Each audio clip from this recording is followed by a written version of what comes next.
Ladies and gentlemen, welcome to the Court-Martail Podcast. Introducing your host for this evening first. He is the host with the most from the West Coast, the Bay Area Brawler, Skyler Greenberg. And his partner, he has colonized, energized, and revolutionized the podcasting wrestling world today. Your Colonial champion, Sean.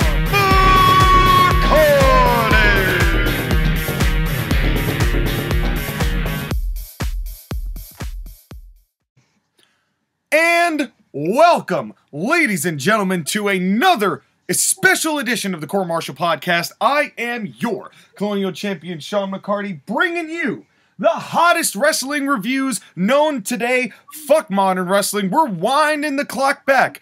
We're gonna be the time misers, and we're gonna go back to the days when we were just young warthogs, and we were warthogs running roughshod all over pro wrestling, just like in Backlash 2009, where there was a lot of warts, there were a lot of hogs, and there was whatever the hell that middle segment was. But to join me in reviewing this broadcast is the man of the hour. The man with the power, too sweet to be sour. He is the man who fights for the common man because he is just that himself. Mr. Ho-Hum himself, the Bay Area Brawler, Skyler Greenberg. How you doing, buddy?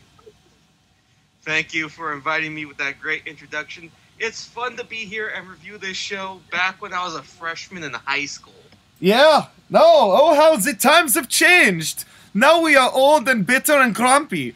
And speaking of old and bitter and grumpy, it's not the two of us today, Sky. We've got the third man.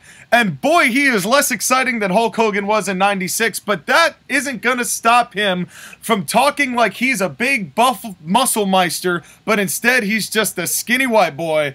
Not that there's anything wrong with that. You do you. But it's the leader of TAW Gaming, the proprietor of TAWTF, as well as all the other that he does on that show, JoshAgeddon. Cue it. What's up, ladies and gentlemen, and welcome to the Totally Awesome Podcast. My name is JoshAgeddon, and like Sean said, we are reviewing Backlash 2009 because modern wrestling can suck my Alps. And sucking the Alps is a difficult thing to do. That's a pretty large mountain range. There's many tips, so you're going to have to lick a lot of frosty tips. So you're just going to have to be prepared for that. Wouldn't be the first time. I'm a seasoned vet. Well, speaking of sucking frosty tips, Skyler, what did you think of Backlash 2009?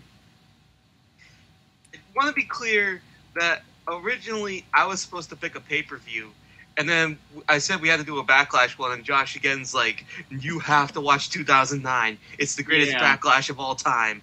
This was my fault. So what you're saying, Skyler, is that you diverted the responsibility that you as a co-host had to someone who is a minor entity. We cannot give in to our fan base like that, Sky. We have to hold our ground. Imagine diverting responsibility to JoshAgeddon. That's what I'm saying, though. Well, the reason why is because I did not pick this pay-per-view. I just want to be clear in saying that. Having said that, this wasn't a bad show? Question mark? It was just a weird show. Yeah. I'm JoshAgeddon, this was your baby, so why don't you go next for your overall thoughts? Okay, for me, Skyler said he was in high school. This was like a year before I got into wrestling, because I got into wrestling in like late 2010. But I've always loved this show. This is not my favorite pay-per-view, but it's definitely like in my top 10. I have this show on DVD. I watched it a ridiculous amount of times. I love this show. There's like one or two things aside from the obvious, like Kevin Dunn's camera cuts and the overall production quality, which is, you know, a point of contention in a lot of our reviews. But overall, I really like the show. One of my favorite things about this show is the aesthetics. I love the logo. I love the stage design. I love the song, Changing of the Seasons. I love the aesthetics of this show. I do miss the old sets. I really do miss the old sets. They just had character to them. This definitely did feel like it was its own thing, and not the generic pay-per-views we get nowadays. Yeah, premium live events, Skyler. LED screen. Yes. Yes to both of those statements. So, anyways, hold still. Is Sean- somebody grabbing me? I will judo kick them in the balls. I can do it. I've been there before. Okay. Anyways, Sean, what did you think of the show? This show was fine. It was a good show. It was weird because there was nothing on it that I was like well, can't say that. There was match-wise. There was nothing I was really overtly offended by. In fact, I give them kudos for a lot of the restraint they had on this show. But something was off. Something was off on the whole night, and hopefully by the end of the review, we will be able to pinpoint what that je ne sais quoi ended up really being. Well, I think we can contrast to the pay-per-view you picked last time, which was Unforgiven 2002. And we also just watched Eddie Guerrero versus Brock Lesnar from No Mercy 2004. True. And there was a word that you mentioned that I think is missing from this show, and it's intensity. Yeah. And I will say that I also agree with that. Because Unforgiven and that Eddie Guerrero-Brock match, it has a certain grittiness to it. This did not have that sense of grittiness to it. Yeah. I think the overall thing is that we have to remember the time frame of WWE at this point. Because Ruthless Aggression era was what? 2002 to, I want to say, like 2006 or 7 or 2008 is what they 2008. say. 2008 is what they say because they specifically mention Batista getting fined $100,000 for blading. And Yeah. once that happened and they finally put the hammer down on the blood, I think that's when a lot of people turned that page. And so did WWE, because they definitely felt like they turned a page. And you can't spell page without PG. Yeah, exactly. That's the whole point, is that 08, 09, and 10 was basically the transition to PG era WWE. And PG era WWE isn't bad, but there are things within it that are terrible. Let me tell you one reason why I think that there was a lack of intensity. The 2002 show and the Eddie Guerrero versus Brock Lesnar match, that was before WWE HD. Because back in the day, it looked a little grimy. It looked like you were watching something old and raw. When they moved it to HD in 2008, it made it look a little too pretty, a little too squeaky clean. You know, so that's a really good point. I didn't even think about moving to HD and how that would affect the quality of the show, but you're probably absolutely right in that respect. Yeah, so it's the same thing with the missing flash photography thing. Is just like, it's something that technology took away inadvertently, but it did. Yeah, that is true. So, but there was redeeming qualities to that in certain aspects, but of course with HD comes a poorly given effort by KD, and I'm not talking Kevin Durant, folks. I'm talking Kevin Dunn. But nothing says grit quite like the ECW title. Right? Oh, yes. Right? Yeah, No. the WWE ECW title. Now, this first match is Christian. He pretty much had just returned off the heels of TNA, just returned Christian, versus the All-American Jack Swagger, the incumbent, if you will. Back when Jack Swagger did things. I'm going to say a word, and you're going to hear it a lot about 2009. This is my first statement I wrote down in my notes. Rookie year Jack Swagger was peak Jack Swagger. Amen to that. This was kind of a weird pay-per-view because, again, we've been watching wrestling for so long. I was watching these guys and I'm like, oh, they're babies. Yeah. Yeah, it's so weird watching them now. Yeah. I know. And this gets worse as the show gets on and you're like, oh my God, I remember when they were young. That's like, I remember when they were good. Just start watching some Territory Days, and that's going to really throw your ass back. Like, watch a mean Mark Callis match, and then be like, oh my God, The Undertaker was a child, a 6'8" child. No, I remember, like, I was watching some old wrestling match, and I'm like, wait, that's Steve Austin with hair? Yeah. Stunning Steve Austin. Keep that in mind, folks. Wildly different effect. But yeah, again, peak Jack Swagger, and that's kind of sad because he could have been more. And there's something I will contrast to the match afterwards with Jack Swagger, but it's like he had it all put together, and then it got lost along the way. Lost to sports entertainment. He could have been a great pro wrestler, lost to sports entertainment. After losing the ECW title in this match, I mean, yeah, sure, he cashed in and became World Heavyweight Champion, but honestly, this was, again, peak Jack Swagger. Well, then he got busted for weed, and that was at a time when they actually cared about that. Yeah. Which they don't now. They don't even find people anymore for weed. Well, it's a legalized drug, so it's kind of... I know, but companies are weird like that. I think the biggest thing... Well, hold on. Let's get into the match itself. So what did you guys think of it first? We didn't really talk about our impressions. What did you think about the match first off, Sky? This was a good way to open the show. It was a good, entertaining 11-minute match. Yeah. I have no problem. Yeah, I pretty much the same. I thought that it was structured pretty well. You know, at a time when WWE could still format themselves a match that was fairly decent with some length to it without feeling like it was milked for time. JoshAgeddon? I loved this match. I loved everything about this match, from the opening bell to the closing bell. It was very straightforward and simple, and I loved the arrogant but really absurdly athletic Jack Swagger versus the seasoned veteran Christian, who's very clearly fighting more smart. And Skyler brought this up in our group chat. The moment where Jack Swagger, like, military pressed and just heaves Christian out of the ring, I love that spot. Yeah. No, yeet. He yeeted him from the ring. Out of the ring. Yeah. But the way Christian landed, it was obvious that, like, he didn't, like, land awkwardly. Like, again, he landed on all fours and rolled what would look like it would hurt because, you know, he's a pro. But it just looks so devastating. I loved it. Yeah. No, and Christian was really a perfect guy to put with Swagger, considering that Swagger was still green at the time. But he was really coming along very well, I thought, with ECW. And Christian was a veteran enough where he could conceal Swagger's weaknesses. But it almost feels, in a weirdest way, it feels like Swagger had more ring smarts here than he ever did the rest of his career. Mm-hmm. Yes, but there were still things that Swagger could definitely have worked on. I think the biggest problem with Jack Swagger is that he kind of plateaued with this run. Yeah, and then they decided to add, of all people, Dirty Dutch, and do the whole "We the People" thing, which kind of worked. Kinda? Sort of. It was a chant that people love to chant.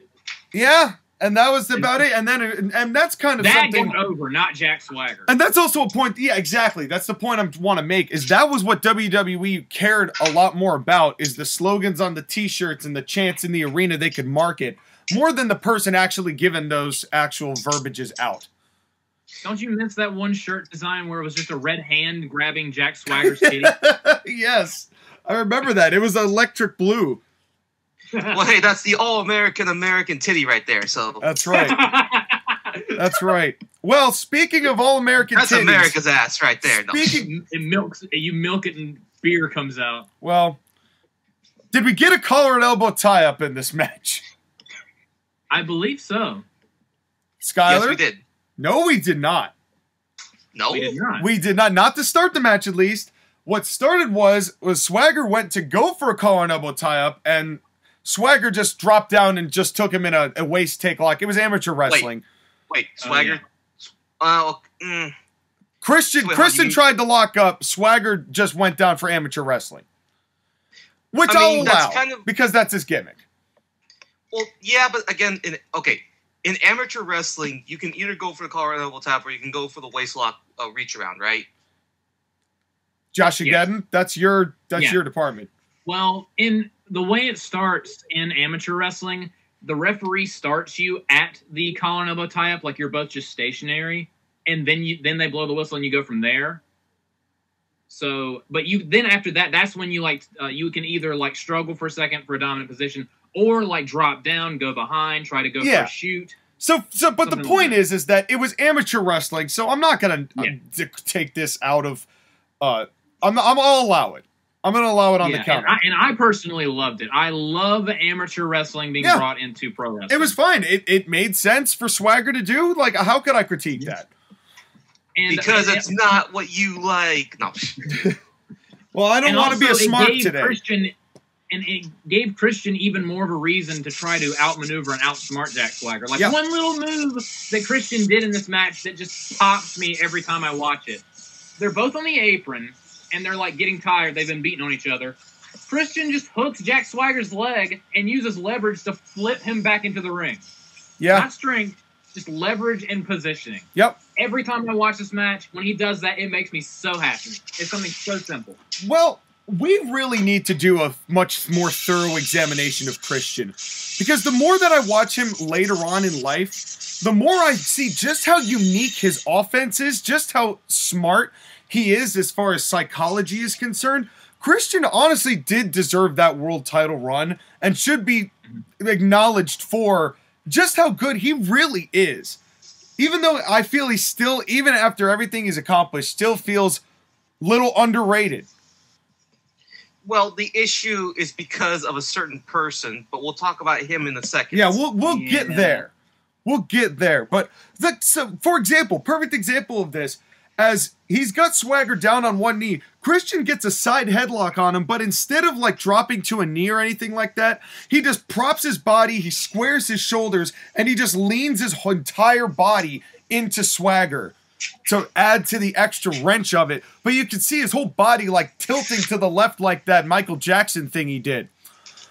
And it just looks so, it's just different. Everything he does is different. And and you don't see that from people anymore. Because everybody does the exact same stuff. Little small thing, there was a part where Jack Swagger hit a huge belly-to-belly suplex and tried to go for a pin, and Christian made sure he stayed off of his back. Yep. Because, again, he's a veteran. Yeah. I love that. And it's just that uniqueness to him. You know, it was a kind of a fast pace to start, but it did raise the interest.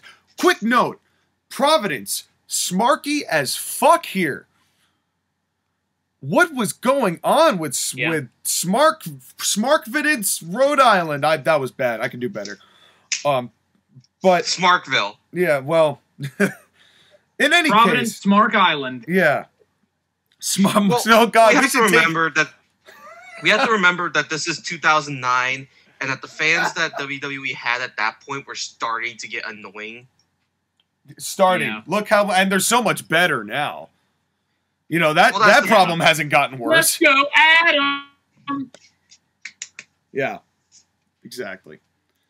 And, So, Sean, what did you think of the finish of this match? Well, before we get to the finish, can I just say that I am all about bear hugs right now? Like, that, I know. That's been my favorite part about wrestling. Between Swagger, between pre-2012 Brock, I watched a Bruno Sammartino match the other day, and I'm like, this needs to happen more. Okay, we get it, Sean. You need a hug. Let's move on. I do need a hug. I love bear hugs. I'll give Sean a hug. I'll give you both a hug. But when's the last time you saw a bear hug transition where he leaned down into a pin? Not the way that was done. The way that was done, I have not seen that before. No, it was. Part of me thought it was cool. But the other part of me is like, there's not really any pressure on his shoulders. Yeah. It's more just to wear him down more. Yeah. So, if you, from the perspective of he was just trying to get him to like shoot his shoulder up just to tire him out a little bit more, then that kind of works. But it still looks kind of weird. It's innovative though. Yeah. You're picking at nits. Yeah. Yeah. But still, JR mentioned, JR got a lot of old school mentions on this show. Mentioned Cowboy Bill Watts. When he did the, I was just about to say he slammed him in the corner, then went to the power slam. He was like, yeah, just like Cowboy Bill Watts used to do. I'm like, yes, JR, I miss this JR. Although this JR had a very interesting rib pulled on him during this show, but we'll get to that. Yes, but it kind of didn't also feel like more... Did not kind of feel like more Ronaldo whenever he did the, and this is blank, blank, blank, or this is just like blank, blank, blank. You know who he reminded me of a little bit later on in the show? Excalibur. Oh, no. He did. Oh, no. Ever so slightly. I just looked at JR and I'm like, with Michael Cole here and King here, he just, and I love JR, but God, he sounded like Excalibur sometimes, just not as insufferable. But maybe this is where guys like Excalibur learned how to call, because they grew up watching JR, so they became him and his worst habits. Well, they want to be JR, but only JR can do what JR does. By God. To be fair, whenever he would go into like old wrestling, it works for him, at least in my opinion, because JR's kind of old, and it makes sense for him to. That was Cowboy Bill Watts, because he has the voice for it. He's country. He's old, so it works. And he knew Bill Watts, and he knew what he was talking about. But my God. But here's my thing. Yeah, exactly. Here's the thing I wrote down about the commentary. Then we'll talk about the finish. JR sounds organic. King sounds organic. Cole sounds like he does now. Scripted. Yeah. Yes, but I like this version of Cole more because he still sounded somewhat like he was talking for himself. He had some moments where he was talking to himself. This is younger Michael Cole. But he had a cadence about him. Anytime that a line was fed, you could tell. And this is where that started. This is where that started. Then we get this finish, which is cheating turnabout fair play. Question mark. Mm-hmm. So, Skylar, what were your thoughts about this finish? It was the veteran outsmarting the young heel. Well, hold on. Yeah, I guess that's about what it is. That's the closest thing I could come up with. So, for those of you, just to recap what this is, in case you've never watched the show before or do not have the peacock, my voice squeaked way louder than I thought it would there. Buy it on DVD like Joshua did. Yeah, that or just spend the $5 a month, watch it, unsubscribe during the free trial. Bam, saved you a click. Didn't hear that from us. Anyway, the way this match finishes is that Jack Swagger goes to take the turnbuckle pad off of the turnbuckle. The referee sees him and goes, "Hey, you don't do that." And now Christian sees that Swagger is untying a turnbuckle and goes, "Hey, you know what? Fuck you. I'm gonna take off the turnbuckle." Takes off his turnbuckle, and then Swagger goes, as the referee is putting the first turnbuckle back on that Swagger removed, Swagger goes to charge at Christian, hits he ducks, and Swagger hits his head on the exposed ring post, or ring buckle. No, his chest. Well, he ducked his head like it was his head. But it might have been more of his. It was in his throatal section, and it's really irrelevant because it's really irrelevant because Christian then hits the kill switch, cover 1, 2, 3, and Christian wins the ECW belt. And the crowd was actually kind of into this victory, which was nice. But I loved the finish. But here's the thing, real quick. Yeah, go ahead. Go ahead. My absolute favorite thing about this finish, when Christian got the 3, the first thing he did was, "Oh shit, I better cover the turnbuckle." Yeah. And they're trying to cover it up, but he can't. And then the referee comes over with the belt. He's like, "Oh yay, I won!" That did make me laugh. But you know what? Props to the referee though, because the referee made sure to keep his back to that turnbuckle as he was raising Christian's hand.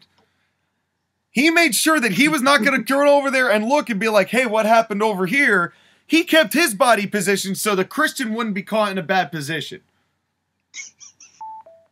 Christian frantically trying to fix the turnbuckle so he wouldn't get disqualified post-match was just so hilarious. Yeah, no, that honestly kind of felt like it was like, oh boy, the boys are gonna rib me after this one.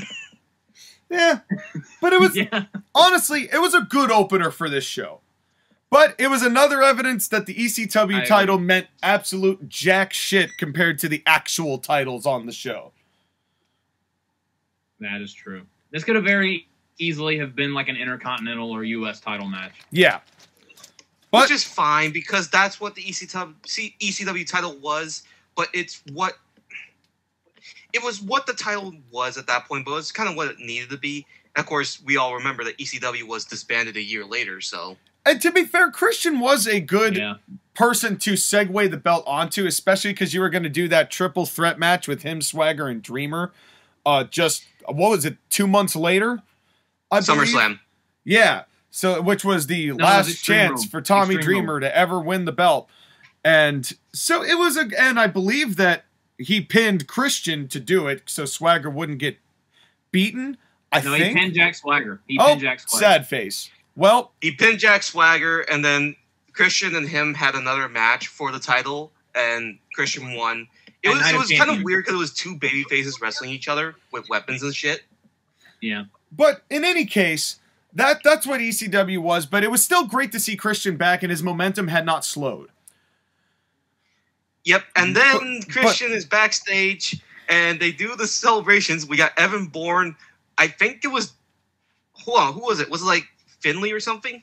Yeah, Finley was there. It was Finley and Tommy Dreamer. Yep. And Tommy Dreamer.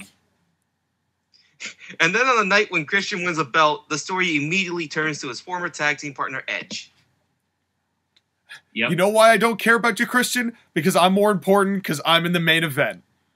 Bye. And I'm going to beat John Cena. And honestly, this was not Edge's most thespian moment.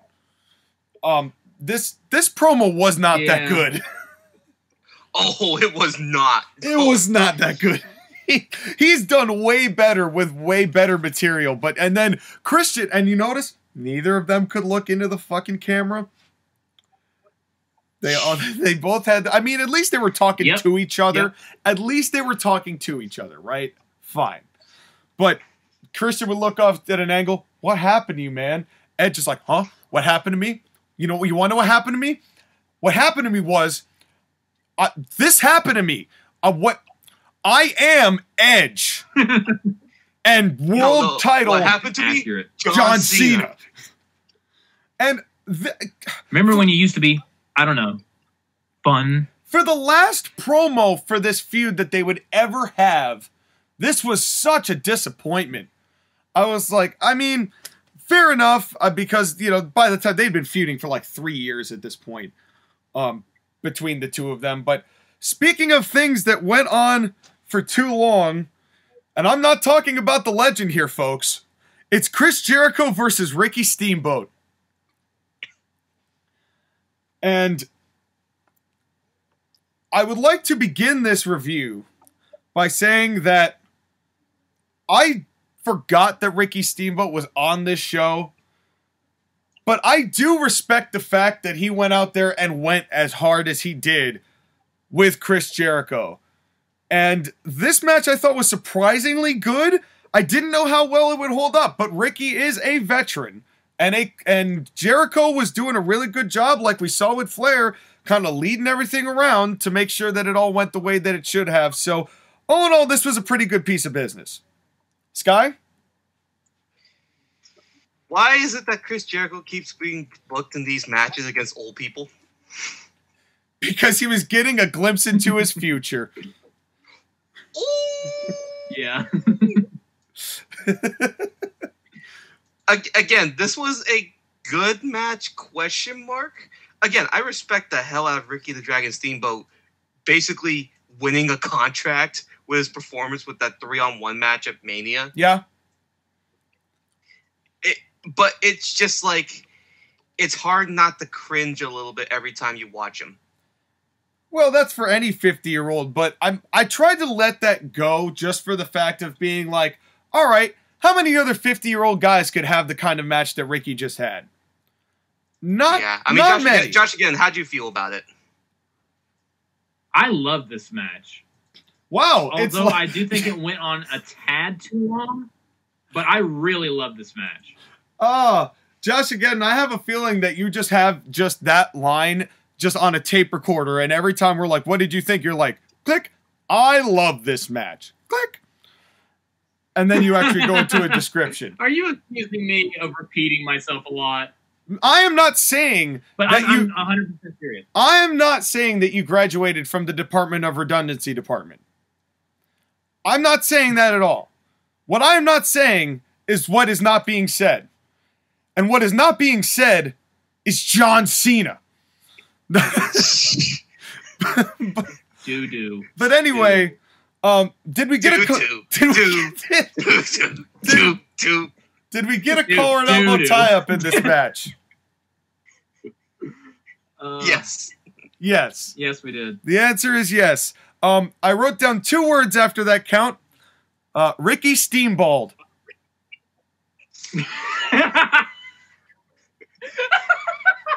Yeah.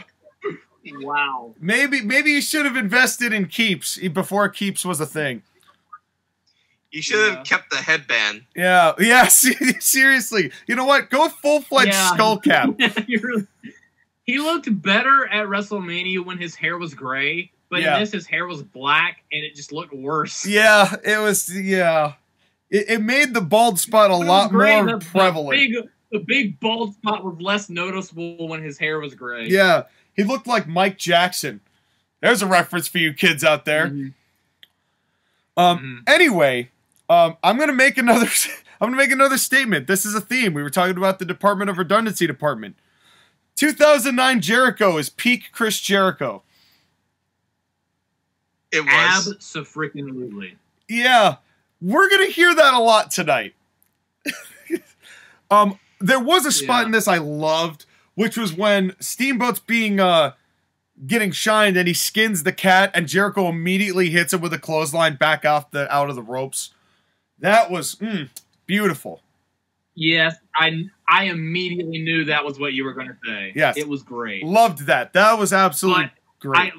Every time I watch this match, the one part that makes me cringe a little is when Ricky tries to put on the figure 4. Oh, wait. We're not there yet. We're not there yet. I know. Yeah, I know what you mean. I know, but I just want to say, my heart went out to this man. He tried. He tried. And then Jerry Lawler was trying to cover for him by saying, I hate a figure 4. I hate putting it on. I hate having it put on me. Trying to cover for the man. Okay. Again, Josh, you are way too far in the match. But also, Jerry, since when the hell did you get put in the figure 4? Probably all the time by... When did you ever put on a figure 4? Oh, God. I need to watch more Jerry Lawler matches. I bet you there's plenty of times Jerry got put in the figure 4 in Memphis. You kidding me? Okay. Anyway, let's rewind the clock a little bit, okay? This match, the reason why we say it's peak Jericho is because when Jericho had the submission moves on and he was trash talking folks, this was what was missing from Jack Swagger because, again, playing to the crowd, getting the heat. Jack Swagger wasn't doing that. True. He should have learned a little bit from Chris Jericho and how to get heat from the crowd and the people. I don't disagree with that. Scream, ask him! 100 times. Ask him! Come on! Ask him! Ask him! Ask him! That was 9/10 of the match. He's yelling at him. He says the part where he has him in the headlock and he says, "You're washed up. You're finished."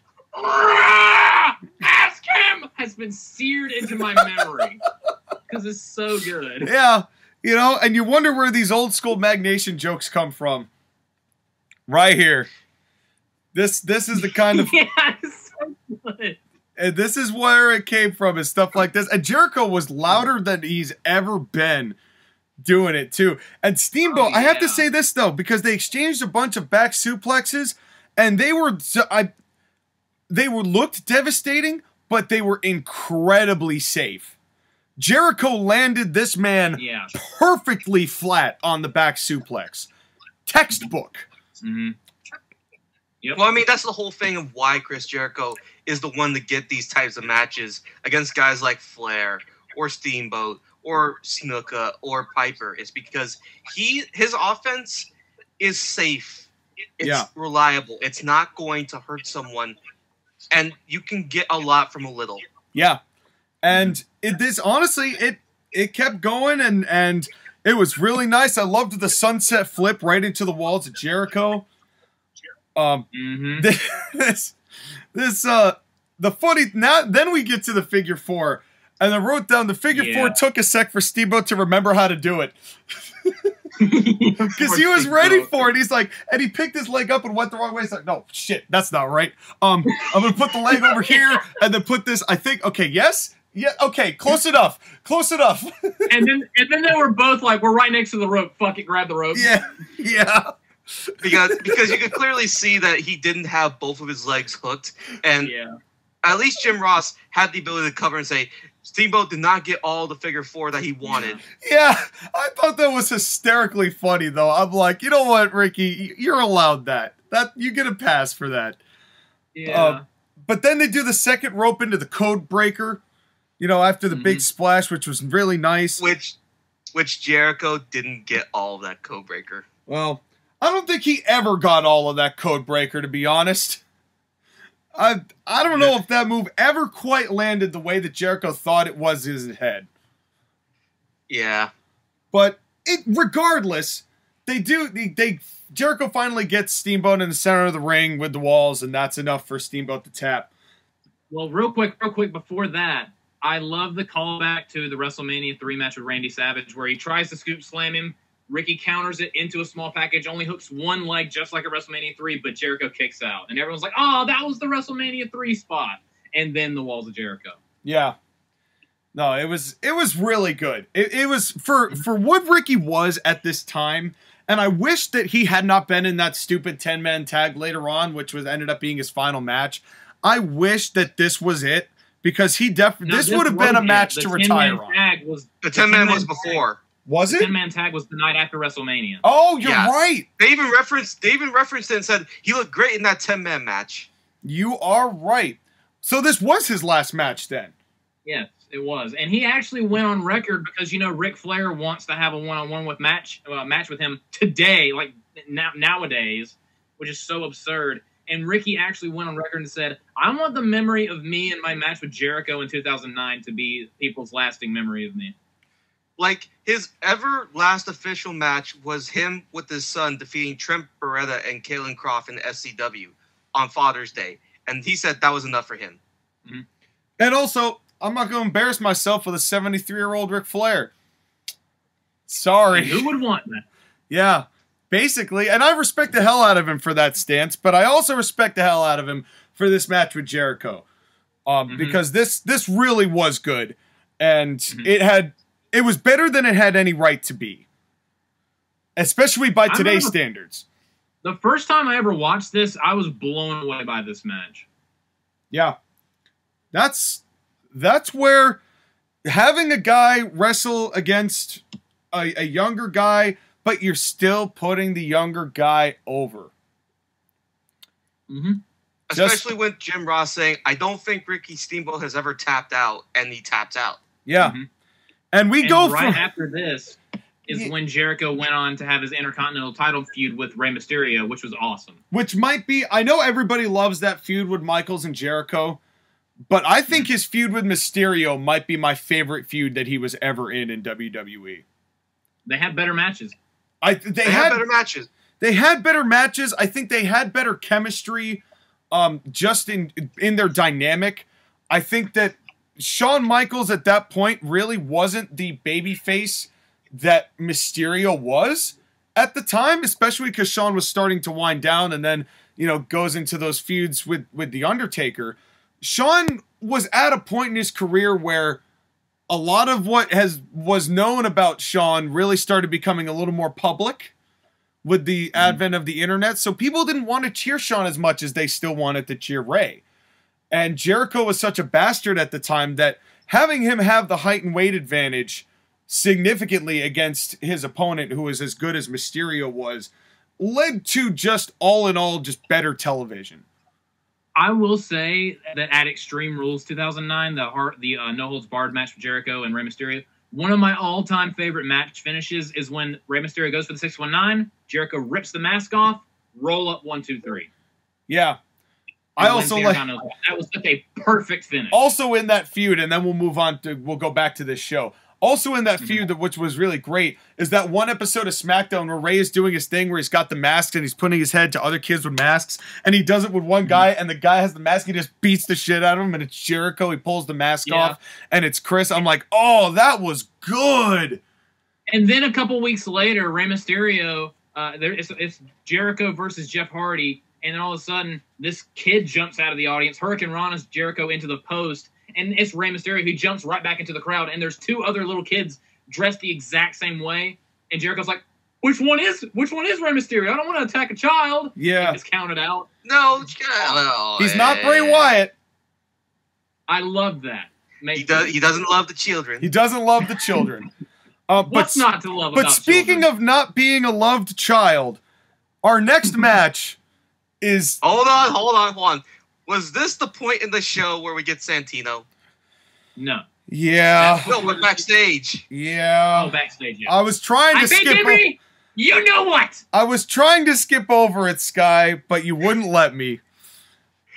No, we have to talk about it. know. That unibrow. This is garbage. Yeah. All right, moving on. That's all we had. No. This is garbage. Why does Beth Phoenix have to be involved in this? Who was that with her, by the way? Wasn't that Alicia Fox? No. That was oh my god, what's her name? It is Alicia Fox. Rosa Mendez. Rosa. Oh fucking hell. Yeah. It was something. This Beth Phoenix was the shining star, and I'm not talking about the real estate sellers, but the shining star in a division of divas. And this is what she was this was the big important women's match on the women's segment on the show. Was this interview and then what came later. That should tell you what the feelings were at the time because of Mr. Laurinaitis and his insatiable lust for pretty blondes that he can't get in real life. Yeah. Which is kind of weird because he had a kid anyway, so I don't know. But was the baby mama blonde? And was the baby left in a burning building by his brother and half-father? Well, speaking of people who are left in a house on fire by his half-brother and father. What a transition. It is Kane versus CM Punk. John is the king of just what the fuck transition. That's why I'm here. That's why I made the podcast. We went from A to what the fuck. A to W. Yeah. And damn it. That's right. Well, damn it, John. That's right. I'm on fire right now. And speaking of people who were on fire, it is Kane versus Pepsi Master CM Punk. Because this fire still burns. That's Why right. did we say that at the same time, Skylar? The wonder of the world is gone, and now you know. Anyway, this was at a point where they were just debuting WWE superstars on WGN America and were trying to make it sound important. It's not. Do you remember what the first ever main event of Superstars was? I'm pretty sure it was myself versus Umaga in a steel cage, and I got beaten up. Okay, I know this one, okay? Let me say it. Say it, Skylar. No, it's WWE main event, right? No. Superstars. Superstars. Oh, main event was until 2012. Okay, I know the main event pay-per-view. I don't know what Superstars was. Matt Hardy versus The Undertaker. Yeah. Which in 2003 was great. And I mean that, it was. Matt was good. Matt Hardy. And I actually watched that match, and it was not that great. It was just filler.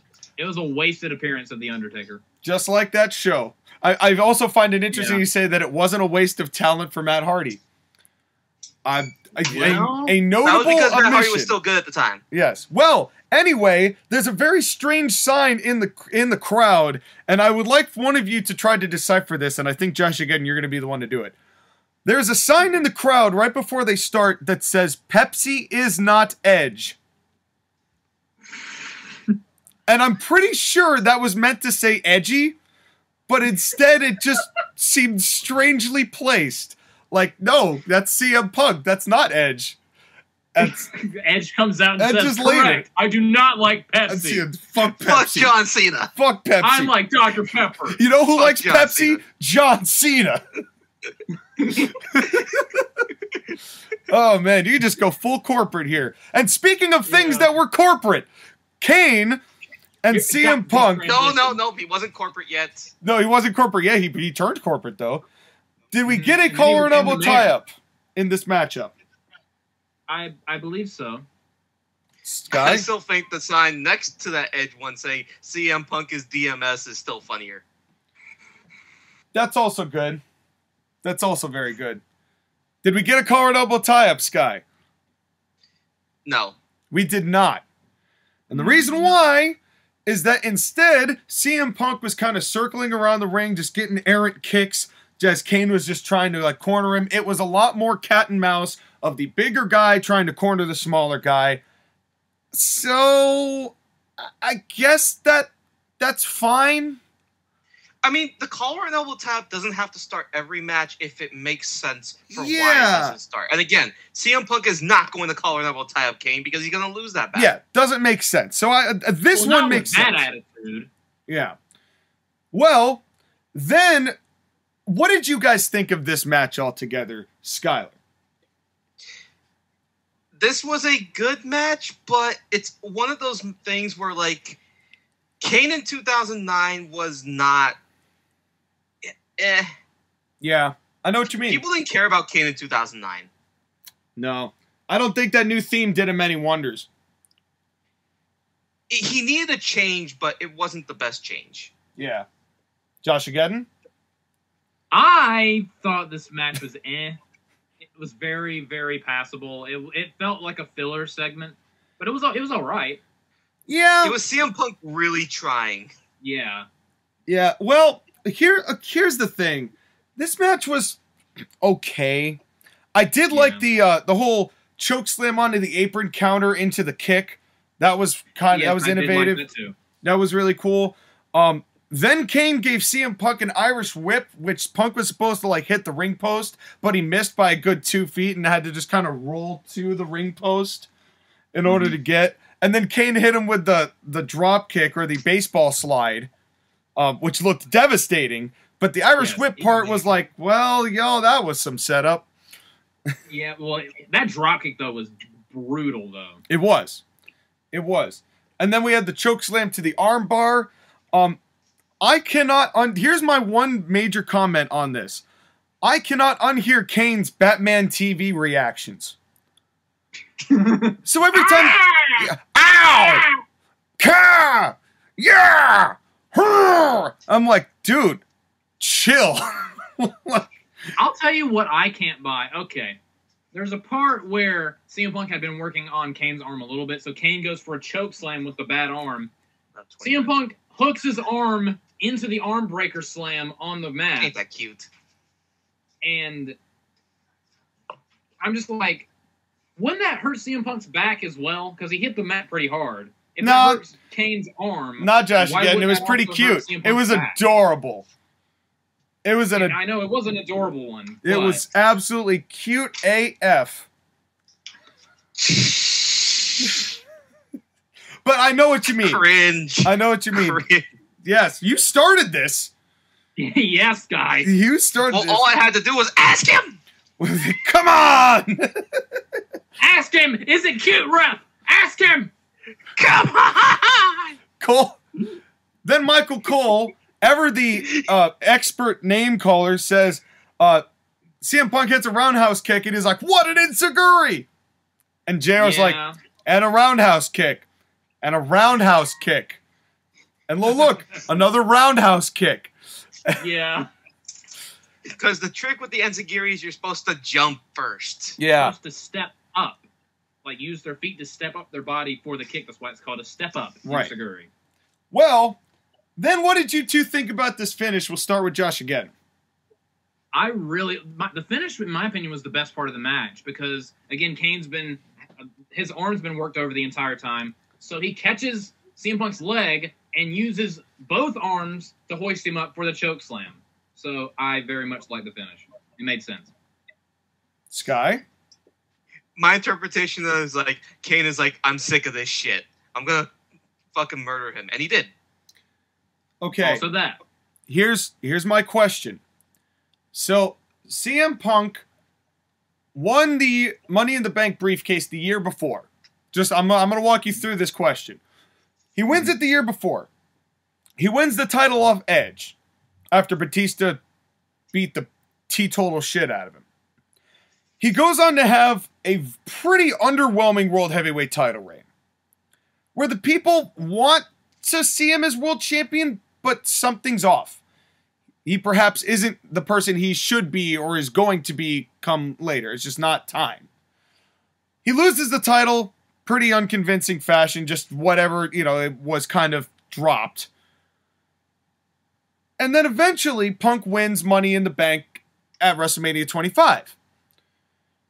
So then, the first matchup, the first show that he has, where as Mr. Money in the Bank, is a match where he loses clean to Kane when people still aren't ready to make him feel like a world champion. Why? It gets worse. The very next pay-per-view, he loses clean to Umaga. Is that the Samoan strap match? No, that was the one at Extreme Rules. Ah. There's it's Backlash, then Judgment Day, then Extreme Rules. Right. It just doesn't make sense why Kane would win here. Kane doesn't need the win. But even though Skylar is absolutely right in saying that Kane was cooled off, it's not like him losing this match was going to damage anything. He needed to be reinvented. So why have him win here? Well, May I make my... Hold on. Josh, again, you go first. No, Josh, again, you go first. Okay. My thing is, they do this a lot. They usually have whoever wins Money in the Bank lose before they end up cashing in the title. Because this is my theory. Not Austin theory or, theory, not the United States champion. This is my theory. They like to beat the Money in the Bank holder so you less expect them to cash in. Because if they're winning all the time, you're going to be thinking, oh, they're going to cash in soon. They have momentum. They, in a weird way that almost makes sense, but not really, is kind of dumb. They like to cool them off so you can, more out of nowhere with the Money in the Bank. Like, at WrestleMania 31, when Seth Rollins cashed in Money in the Bank, he lost the match to Randy Orton immediately before cashing it in to make it more like, oh, he's not going to cash in because he's lost. Well, you know what's funny? Before you say your piece, Skylar, I want you to keep that thought in your mind because I want to hear what you have to say. Just kind of on a little rider to that, that's something WWE has been doing for fucking ever. WrestleMania 10, Owen Hart beat Bret Hart. And then Bret beat Yoke at the end of the night to win the belt. Exactly. So this is not WWE. This is not different. And it's still really stupid. Unless the plan is, at least with Owen, you can make the case, I beat you on the same night, I deserve a title shot, you could work a program with that. But to just have your money in the bank winner get beaten in the powder so that they have zero momentum going to cash in the belt, then they feel like the Miz. Mm-hmm. And that just why would you not build that? In 2014 in 2015 when Sheamus won Money in the Bank, the next pay-per-view was Battleground, and he lost clean to Randy Orton for no reason. He lost four times and then randomly cashed in on Roman Reigns, who was the one guy who wasn't going to get cheered by beating Roman Reigns. Yeah. They do this all the time with the Money in the Bank holders, unless the Money in the Bank holder cashes in before they have time to have another match. Yeah. Okay, they Skylar. Do this all the time. The floor is yours. What? Well, here's my thing, is that, yes... Well, okay, let's address the Seth Rollins one first, okay? The Seth Rollins one was unplanned until, it happened with the whole thing of, we're going to do the, the cash-in. That was because they were like, we need to do something because they realized kind of halfway through the match with Roman and Brock, from what I understand, this isn't going to work. We need something to change it. Mm-hmm. And also Vince McMahon having one of his genius ideas, which you have to admit it worked, right? Yes. Perfectly. Mm-hmm. The heist of the century! The heist of the century, which is cool. Here's the thing. WWE has faith in CM Punk. They know that their waiting with him is going to be perfect because they know that he can be a good world champion. I mean, they put the title on him. They gave him the ECW title, the Intercontinental title. They kept giving him championships and opportunities. Yeah. So they knew what they had in CM Punk. And yeah, you're right. They did the whole thing of beat the Money in the Bank holder so that when the time comes, you don't expect it. Also, who he cashed in on had arguably the greatest feud of 2009. That is also true. Yeah, it's like I said, it's not like I don't understand where CM Punk was and where he was going at this juncture. And with CM Punk, you're right. You do have the faith in him. And, here's just something about CM Punk. I've thought about this the other day. WWE always gave CM Punk quite a lot. They had a lot of faith in CM Punk, where some people would say that he was pretty catered to during years where they were really trying to find or needed a star other than John Cena, which is really all they had of major consequence, because everybody else had either cooled off or was there too long. Or retired, because again, we're talking about the transition years. Right. Shawn Michaels would be gone. Edge would be gone. Yep. Triple H would start taking more part-time roles. Yep. And Punk was a great ad, even though a lot of people didn't have faith in him. But then you say, the whole incident in 2014 and his whole thing about, like, this is what they did and this is how they mistreated me. You could kind of see WWE's case of, like, well, you weren't really the archetype of what we were looking for, but we still gave you a lot of concessions based on what you needed and what you wanted because we saw that kind of faith and talent in you. So it's kind of a shame that it all, like, exploded the way it did when you think about it. Because there really was a healthy relationship between the two, even if the road was really starting to burn Punk out. I can agree with that. But in any case, that's the whole thing with Punk and the briefcase. But this match was fine. Then... Also, again, it's a little whiplash to see CM Punk this young with hair. Yeah. Yeah. Yeah. I love CM Punk's hair back in the day. Yeah. It was good. I mean, I still like This Fire Burns as a theme song. Truthfully. Me too. Remember when Randy Orton had it for a week? Honestly, I'd like to see them, if Tony's going to spend the money licensing music, I would like to see them just once have him come out to This Fire Burns. Now watch him do it at Double or Nothing tonight, and then you're going to get real mad. Well, by the time this is aired, I will have already known whether they did it or not, which, by the way, it is Memorial Day weekend after all. And happy Memorial Day, everybody. It took us 56 minutes to get into our hellos and welcome on Memorial Day.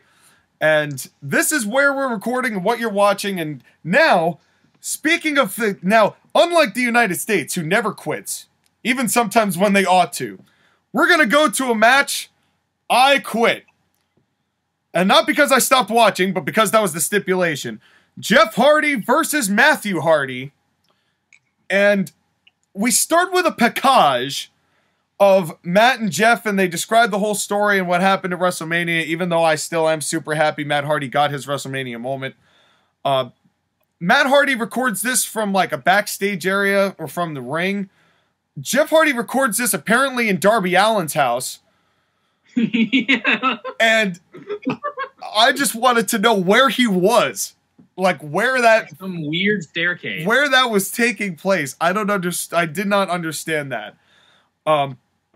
Then we get this matchup.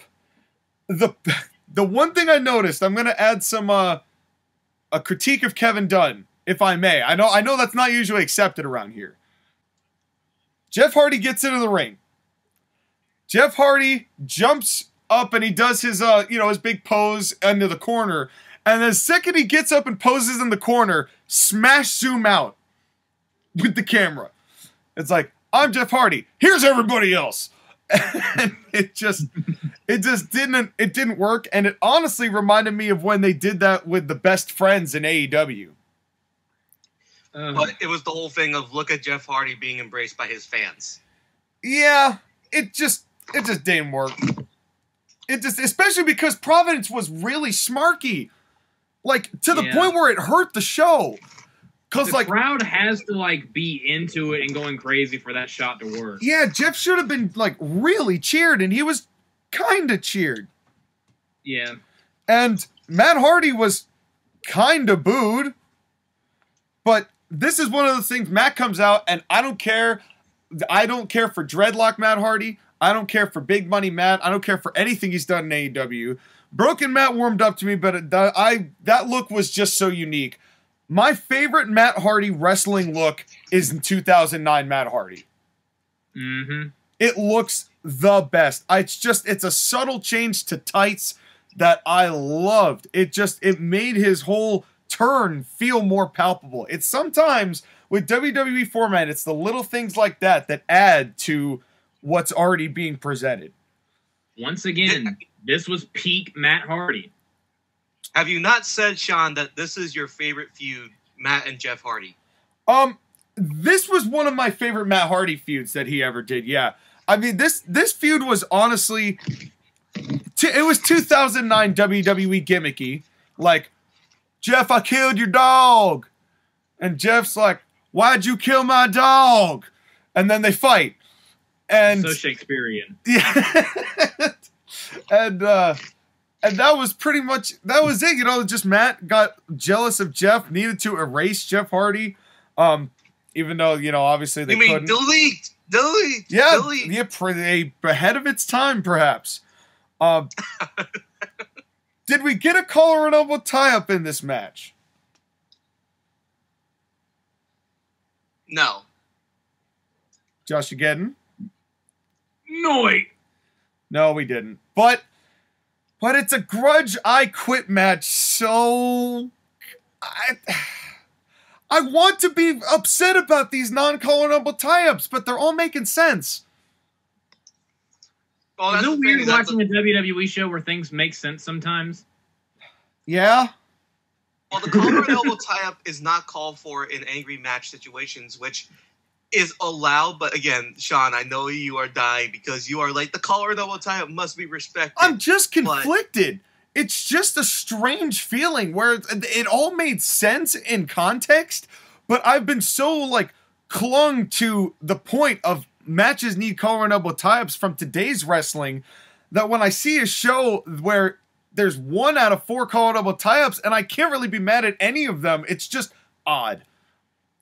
I think it's because the collar and elbow tie-up thing is because they start a match stupidly. Most of the time, start a match stupidly, where what they're doing makes absolutely no sense, then that's the problem with the logic. Now, I think every match should start with a hockey fight. What about you guys? Fuck you. He said it better than I was going to say it. So we get another dive, and I say that just because there were quite a lot of replicated moves on this show. Mm-hmm. And I thought that was a little surprising for 2009 WWE. But I mean, that's why I kind of made the point about Christian, though, because nothing that Christian did, anybody else did on the show. Mm-hmm. Nothing, because that's how unique Christian was, and made everything feel important in that way. JR mentions Gordon Soley, and then and a little tear rolls down your eye as you hear that reference. Yeah, I love Gordon Soley. Gordon Soley is one of the most, like, he's one of my favorite mostly monotone sounding human beings on this planet. Because he's the straight man for a wrestling sports show, and that's what he needed to be. Anyway. By the way, Matt Hardy wears underwear. Well, that was their whole gimmick when they first started. Right? Like, wasn't that the kind of shirts they were wearing with Michael Hayes? I'm sad that he didn't wear red underwear. Well, he's not Roman Reigns. He's not part of the bloodline. He's part of Matt Money Incorporated or whatever the fuck. But, yeah, that's a different brand of underwear altogether. They do this angle where they do Jeff going to take a dive, but Matt just dodges and Jeff crashes and burns over the ring post. And Jeff landed on his feet first before he took the bump, and it looked like he could have broken his damn leg doing it. Mm-hmm. He didn't, but it was pretty close. And he sold the leg. But that's a Jeff Hardy bump that he can do. Like, Jeff Hardy is one of the most unique guys in that he can make a lot of dangerous looking shit pretty safe as long as he knows how to do it. Yeah, absolutely. And what I did respect about this matchup in general was that the only time they took out weapons of significant consequence was for the finish. I don't know. They use those steps and ring post a lot. Yeah, but that's all stuff that you could just availably find in a wrestling arena, right? If you were kayfabe in play here, you wouldn't just randomly find a ladder laying on underneath the ring. You wouldn't find 7 tables. You wouldn't find a gigantic Gatling gun-shaped kendo stick. You wouldn't find a goddamn mouse trap. So, whenever I think about wrestling, I think about, okay, what would realistically be in a ring or under a ring that was just bare essentials? And that's why I don't mind using the steel steps or using the ring post or, you know, using the ropes or anything like that for this whole situation, because that all fits practically into what would be around. You're using the environment around you rather than adding elements like it's a random AI generator into the ring. And Sean, on that point, I'm really glad you brought that up, because I'm really glad that this was not just a full-on weapons brawl madness match. Me because too. We already saw that in the previous match at WrestleMania 25. Yeah. If they did that again here tonight, it would have been redundant. Mm-hmm. Absolutely. That said, this was probably my least favorite thing on the show. Well, match. It was... This, Go ahead, continue. Sky. No, go ahead, Sky. This suffered a lot from the whole stipulation and microphone thing, which kind of felt like more angle than match. Yeah. Yeah. I also would have liked if, kind of like when they did it for any Mick Foley match they ever did in an I Quit, whether he's getting hit in the head 12 times with a steel chair or wrestling Ric Flair in 2006 at SummerSlam over the love of Melina. Yeah. What a time to be alive, folks. It was My biggest problem with this match, it goes back to at least they showed restraint because they didn't want to be redundant from WrestleMania 25. If they were doing like another no disqualification match with pinfalls and submissions, that would have been fine. This just turned into, I'm going to put him in this submission. And I'm going to say, hey, ref, is he quitting? Ask No? him! Okay. Ask him! Ask him! Ask him! Ask him! Come on! Come on! It just became that over and over and over. Submission. Yeah. Ask him! No! Puts him in another hold. Over and over. Yeah. And it's the Hardy Boys putting on a submission match. It got really dull. Yeah. I don't necessarily disagree with that. So dull, by the way, that something happened in the middle of the match. I don't know what it was, but like the fans started looking towards like the ring keeper's area. I don't know if it was like a fan fight or something, which probably can happen. In Providence, At it's least- two smarks. They're probably talking about which Hardy's better. Somebody probably said Matt Hardy's better, and Jeff Hardy and this Jeff Hardy fan got all butthurt. No, literally, there was a sign in the crowd that says, "I want Hardy to win." wow. The more things change, what the more insight. they stay the same. What But at least at this point, they didn't have the restraint to say, "We want Hardy." Clap, clap, clap, clap, clap. Yeah. True. Back I'll then, it tell was you just one one thing, jackass rather than a whole arena full of them. Remember earlier in the Ricky Steamboat Chris Jericho match, I said that Jericho screaming is burned into my memory. In Yeah. this match, Matt has Jeff in some kind of hold, and the referee asks, "Do you want to quit?" And Jeff just goes as loud as he can, "No!" And I'm just, and it wakes the crowd up. The crowd's like, "Whoa!"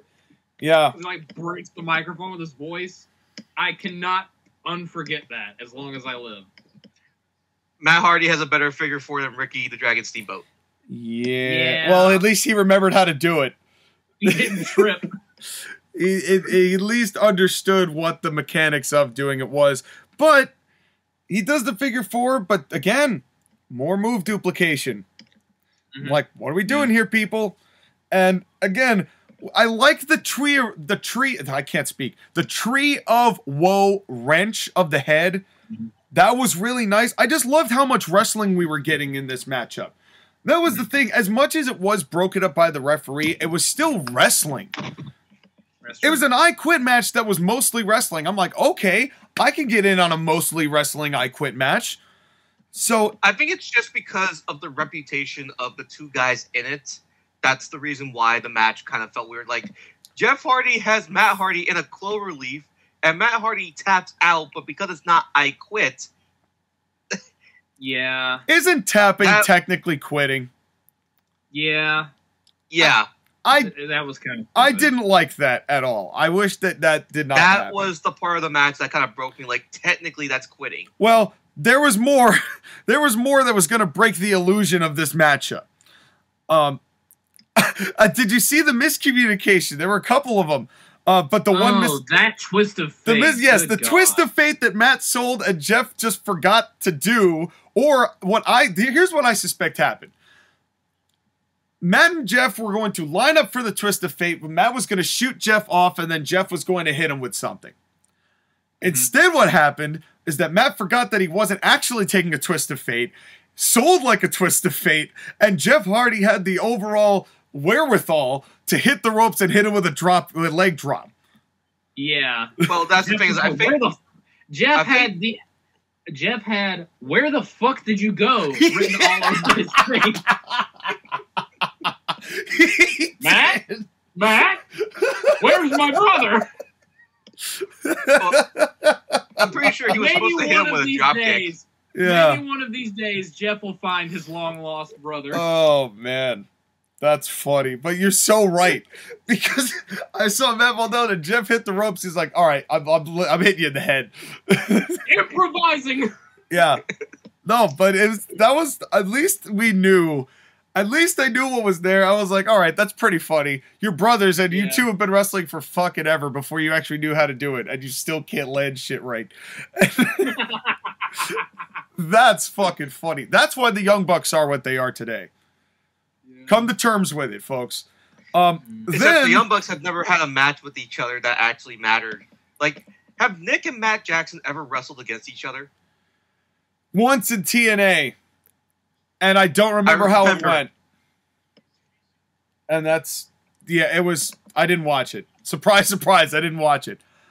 Then we get Cole, who I think they were taking out the table or taking out some rope. And it was something like, Cole was like, "I thought I saw it. I saw it right there. I thought I saw a putty tat." And Cole... Verbatim quote. Yeah, verbatim quote. Jeff pulls out a pre-knotted rope that conveniently fit across the table he had just pulled out. That was really illusion breaking. Yeah. And also reaffirms the statement that no wrestler ever has ever been a Boy Scout except Man Scout Jake Manning. They don't know how to use basic tools. Braun Strowman couldn't use a box cutter. They always have trouble with basic tying of ropes and clearly have no idea how to tie a knot. Bailey cannot tie together two kendo sticks. Yeah. Duct tape, right. Bailey can't use the duct tape. So don't put these people... We need a WWE Extreme Home Makeover. 3, 2, 1. That if you did that in if you realize you did that in 2009, that would be the entire roster. Yeah. 3, 2, 1. Move that bus. They move the bus. It's all rubble. It's like, well, this was up like a second ago. The only thing that would ever make Ty Pennington just frown and cry. Welcome to your new home. Let me show you around. Oh, God. By the way, where was the spot in the match where Matt Hardy had his hand broken? I think when Jeff jumped off the ladder. Yeah, that was the finish. And God, this finish went too long. Yeah. Sometimes WWE is like, it's time to get dramatic. And milk it. This was hashtag bad formatting. This went way too long. Matt talked for way too long. Daddy wouldn't like it if you did this. Shut the fuck up. The referee looked like he started tearing up when he said that. In his best Southern accent. Yeah. Mom's dead and Daddy's sick. Don't hurt me. Also, your dog's dead too. Because I roasted that wiener. Oh, man. Matt's dialogue, and then he's like, "All right, fine, I quit." And Jeff's like, "All right, fine, fuck you anyway." Because the fans were chanting all night. Again, the more things change, the more they stay the same. We want tables. Every show. By the way, but also, like, Matt should have said on the what microphone? were those ropes supposed to do? Like, those are not... Matt easily could have gotten out of that situation. Literally, all you have to do is roll. Yeah. Roll. You know what Matt should have said to Jeff before he jumped off? What's that? He should have said, "Since your dog Jack died in a fire, you know what you should call him now? A hot dog." I mean, I quit. Josh again. That's it. Get in the corner. Get in the corner. Think about what you just said. Oh wait! Oh no! Oh no! You got to come back over here because we got the best segment on the show coming up next. You need to be here for that. This ends the Matt Hardy and Jeff Hardy feud. I mean, well, kind of. This was the worst. This was the worst match of their feud, basically. Yeah. It wasn't the best, but I honestly don't think it was the worst either. It's still pretty good considering the standard of I Quit matches nowadays where it's just like 2 minutes of wrestling, kendo sticks, chairs, bigger kendo sticks, bigger chairs, mousetrap, fire extinguisher. Fires. Jeff Hardy just came in and burped. Yeah. That's why Sean hates modern wrestling so much that his lung burst mid-sentence. That's right. And while I go on to the hospital, we have an Orton promo. Wait, real quick. Did anyone notice after the match when Jeff was checking on Matt, like I hate that it came to this. He made this weird hand sign to himself, then to Matt, and then walked away. What did that mean? I have no idea. Did either of you catch this? He makes he makes this weird finger sign in Matt's face and then walks away. And I'm just like, is that just Hardy and knees? I don't know. I think it was sign language, but I didn't catch what it was. Yeah. It must have been. It was sign language for I fucked your mother. Who is my mother. And then she died. And then Randy Orton showed up. Can we get to the point I want to make, though? Yes, please do. Yeah. So Matt Hardy, after this, has to have a cast on his hand because he broke it. 3 metatarsals. It's my favorite. Oh, yes. I loved this. That's the era of Matt I loved. I wish he had been booked better. Yeah. And then Jeff Hardy feuds against Edge, and then afterwards feuds against CM Punk. So this was the precursor to Jeff Hardy's arguably best year in wrestling. Oh, yeah. 100%. Jeff had himself a hell of a year this year. And especially that feud with Punk was so intense and really made CM Punk in a lot of ways. And this was really just the precursor to that. But you know what? The fact that the only weapons were in the finish, I do really appreciate that. And then Randy Orton appears. One last thing. Motherfucker. Even though I said this is my least favorite match, I still thought it was fine. And then Randy Orton showed up. And he looked into the camera and had an intense promo.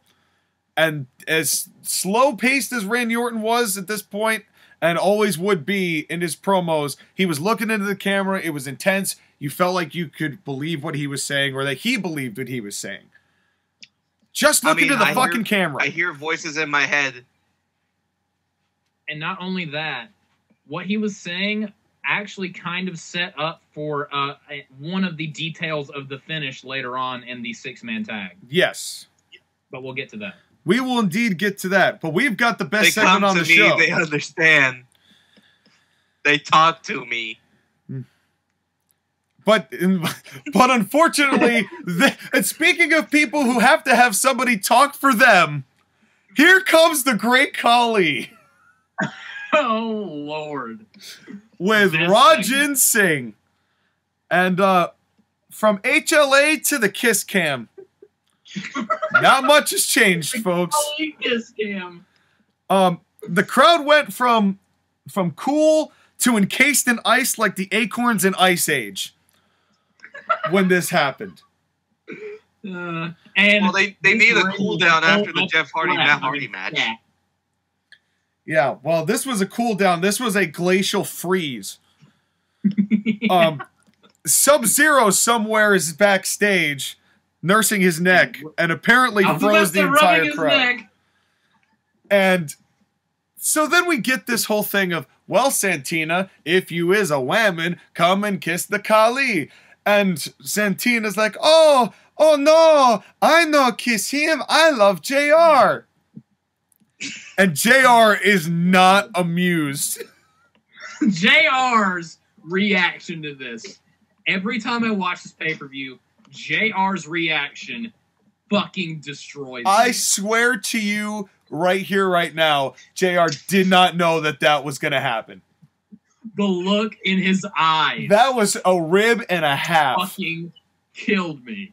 I'm a happily married man. Vince McMahon is laughing his ass off in the back at JR's expense. Yeah, I guarantee you this was... I wonder where I heard that before. This was straight out of Vince's mouth and on the JR's desk at that moment. And this Vince always does this to him. Little slobber knuckle. Oh my god. And JR looks so... And then my favorite part was Cole said something to JR, and I forget what it was. Like, are you too happy? And JR's like, oh yeah, who fed you that line? He was like, Mr. Barbecue Man. Yeah. Sassy JR is the best. And then Beth Phoenix comes in. She's like, all right, Santinu, I'm going to just take you down and beat you for your Miss WrestleMania, because that's going to show you and change your opinion. Then Khali's like, no. Boop. and then it was like Fezzik jogging the memory of the albino and the Princess Bride.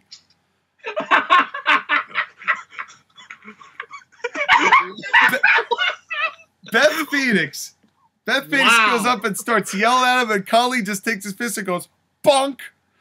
And that is spellbindingly accurate. That was such a deep cut. That was so good. All that this was, and Beth Phoenix goes down. The only thing missing was the little Disney Tweety birds and the circle around her head with the stars as she Mortal Kombated her way with a lump on her head. And he bonks her and then pokes her and she falls down. Yeah. So and the crowd didn't pop. They're like, oh, no.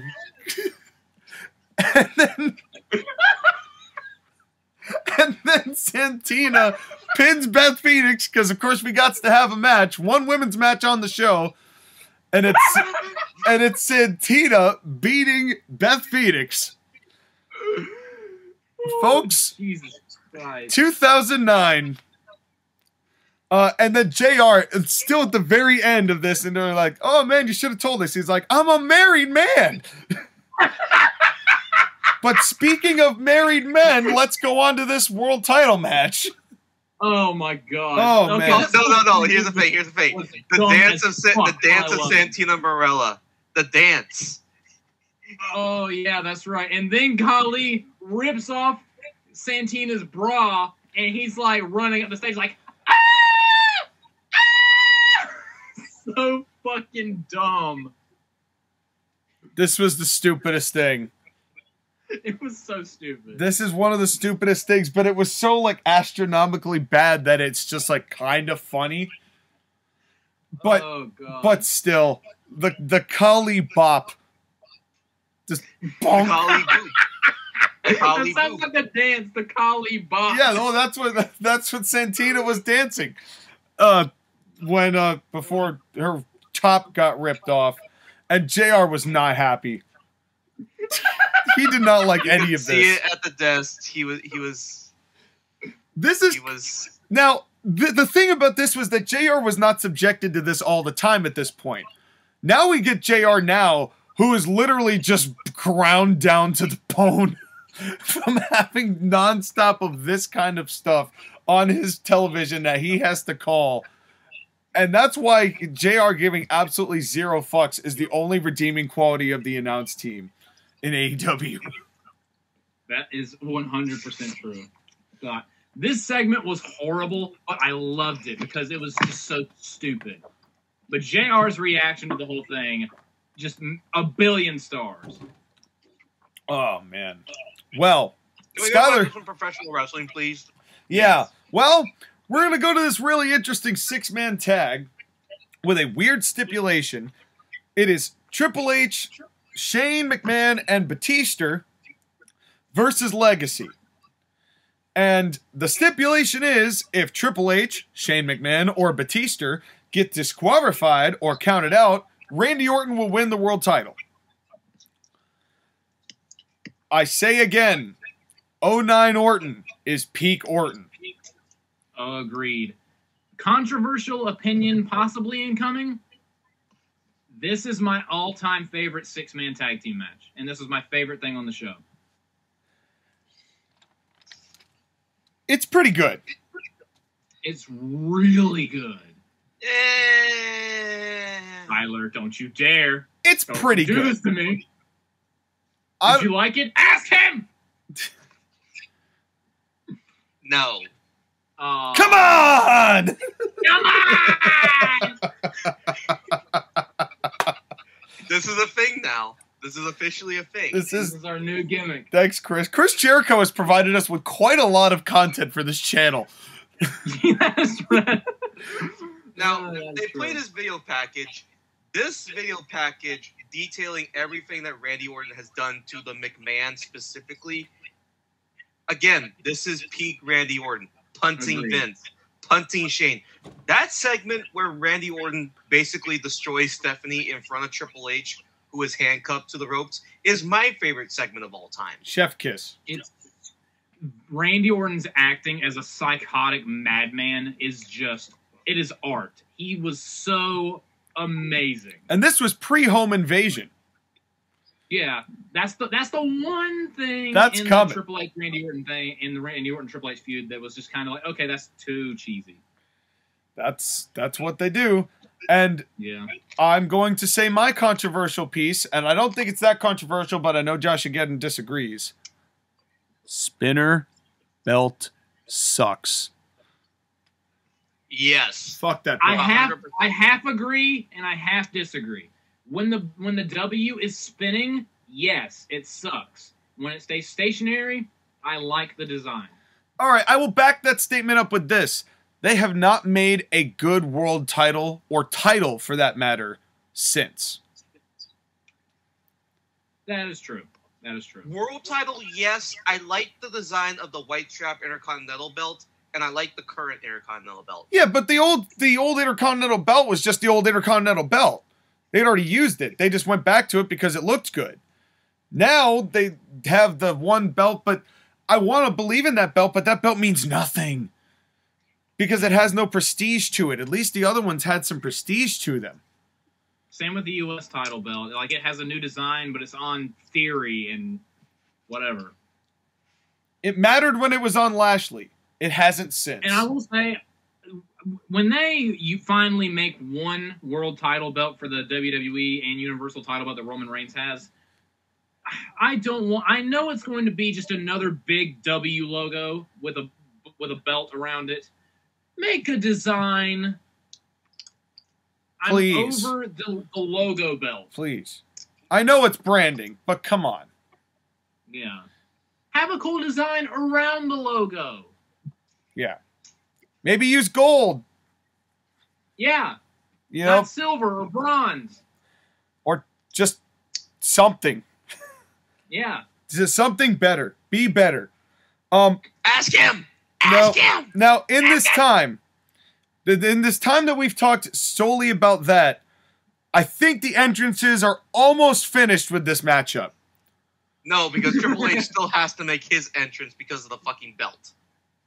Well, he made his prior to Legacy. I did like the fact, though, that part of the selling of this matchup was the fact that Batista and Shane and Hunter were all individual units, where Legacy was one self-contained unit. 100% And the agree. fact that all three of the baby faces came out as individuals and Legacy came out as one helped sell that story. And who was in control for a lot of the match? Legacy, who was always desperately trying to get to make a tag the baby faces because they're three individuals. It worked into the psychology of the match, and I just loved it. Well, And I loved the beginning of this match. Well, you have to remember the angle they shot before the match began. Because, of course, the three babyfaces made their entrance. Legacy makes their entrance. We don't get a collar and elbow title. We get a hot start, specifically Randy Orton, who gets chased to the back and takes a nap for the next 5 minutes. Yes. Yeah. And I was like, where the fuck did he go? Sort of controversial opinion. At first, when I first watched this match and Randy Orton was just gone, I was like so like mad, like where's Randy Orton for like 5 minutes. But when he came back and attacked Batista when Batista least expected it, and then immediately tagged himself in after ramming his head into the ring post, I was like, oh my god, that was fucking brilliant. And I still hold that position. You may or may not agree. But here's the thing, Kevin Dunn, you had the camera on Triple H and Randy Orton going up the entrance ramp. Then you switch back to the camera facing the ring with the DiBiase and Rhodes and Batista and Shane.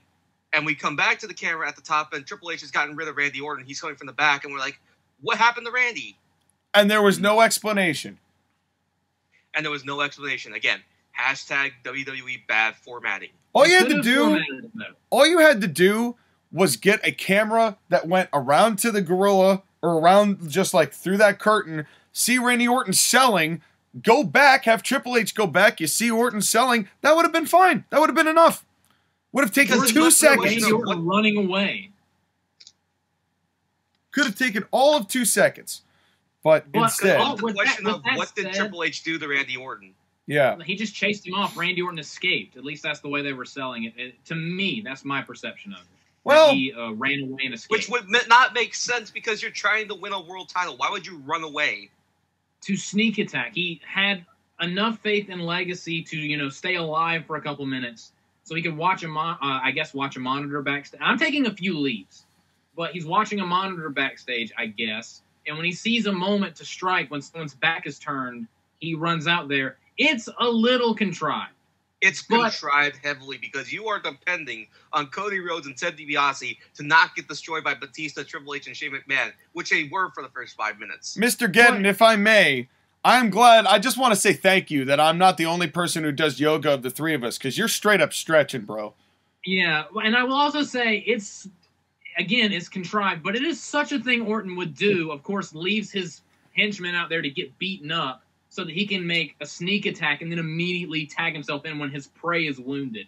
It fit into Randy Orton's character that he doesn't care about Cody and Ted. He doesn't care if they get beat up. Gimmick. Later. Gimmick.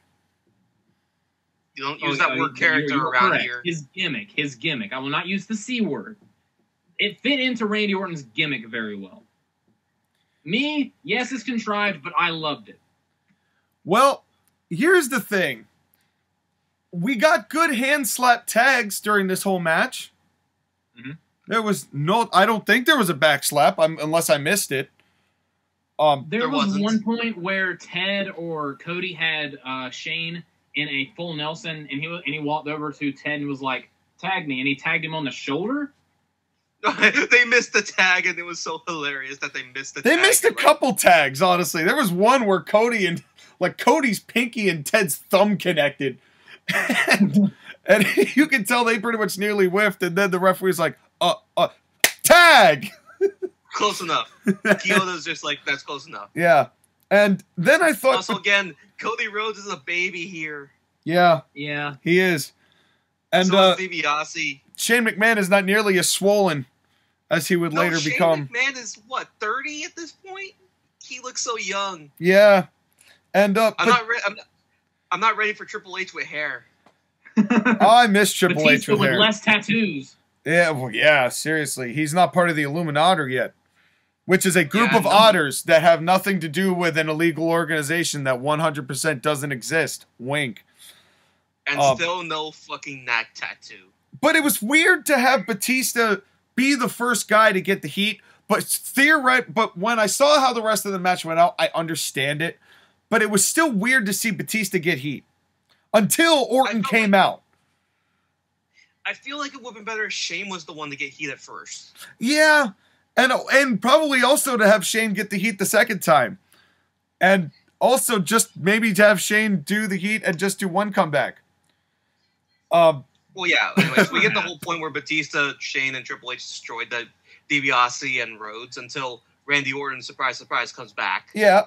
But the Providence was into this, though. they were definitely more into this than they were most of the other stuff on the program. And then we get JR doing his best Excalibur impression when they, I think it was Orton had a front face lock. And JR said, well, he's got a firm grip of that chancery. And what I wrote down in my notes was JR saying chancery brought me pain. Thank you, Excalibur. Well, that's the thing. Excalibur learned it from JR. Then also, fuck Tom Brady. Just because he has a jersey in the arena, fuck him. That comes from, speaking of coming from a place of pain. It's okay, Skylar. It's gonna be all right. He won't go away. Your 49ers will succeed. They made it further than Tom last year. We keep this is football, correct? You will have you uncultured swine about retirement, and he doesn't retire. Yes. Anyway, this didn't have anything to do with Tom Brady. I don't know why Tom Brady was brought into this equation. You're just disparaging the name of Tom Brady, and he feeds on your salty tears. And that's football, right? This is JoshAgeddon, you ignorant slut.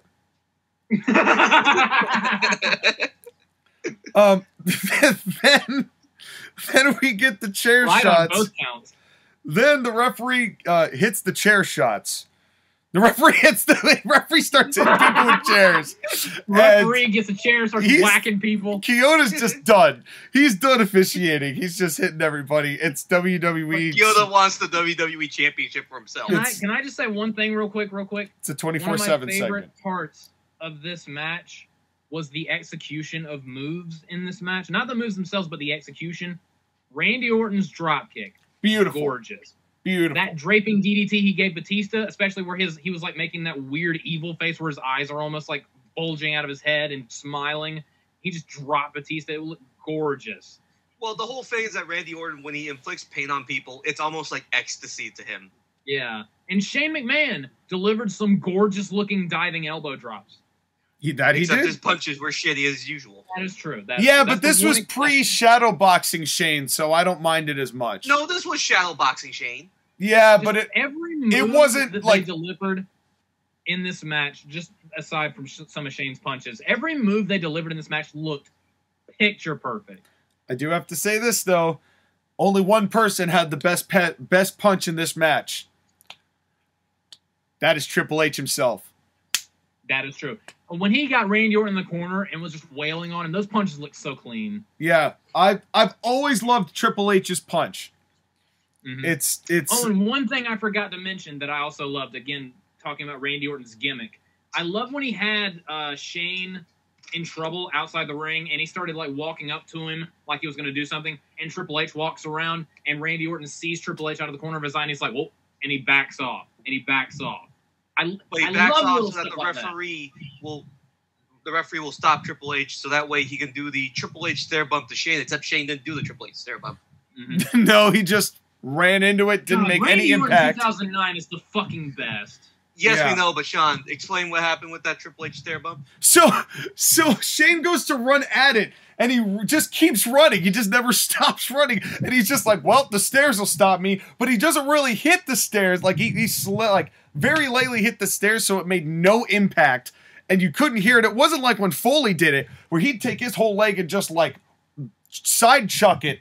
Like he's Max Pacioretty. It's a Kinshasa. Yeah, he just completely lands it and just does a front flip over. He jumps over the stairs. Yeah. Yeah. But anyway, so that was another part of that. And then what I really like is the finish of this match.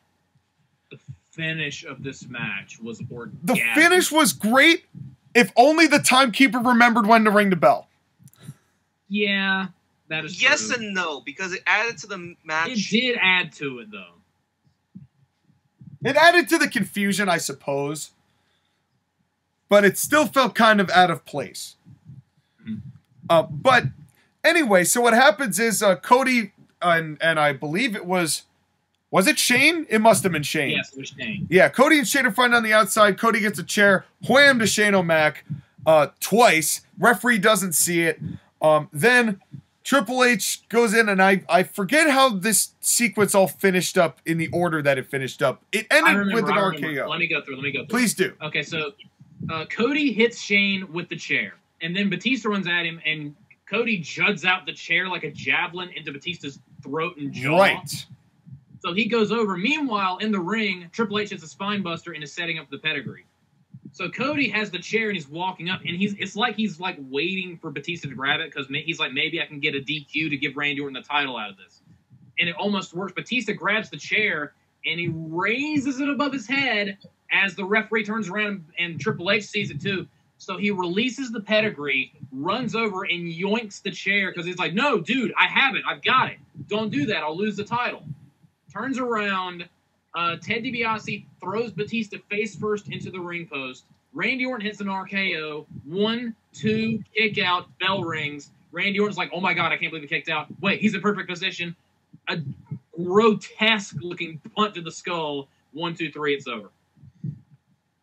The only thing is the punt a legal move at this point, or is it illegal? No, it's legal. Then why did Randy Orton do the punt while the referee was distracted? Well, it's one of those WWE-isms where we're going to have management inflict a punishment, but we're never really going to enforce that punishment. Because the referee was yelling at the timekeeper, I think. Well, he was talking to Batista. He turned over to Batista again for I don't know what reason.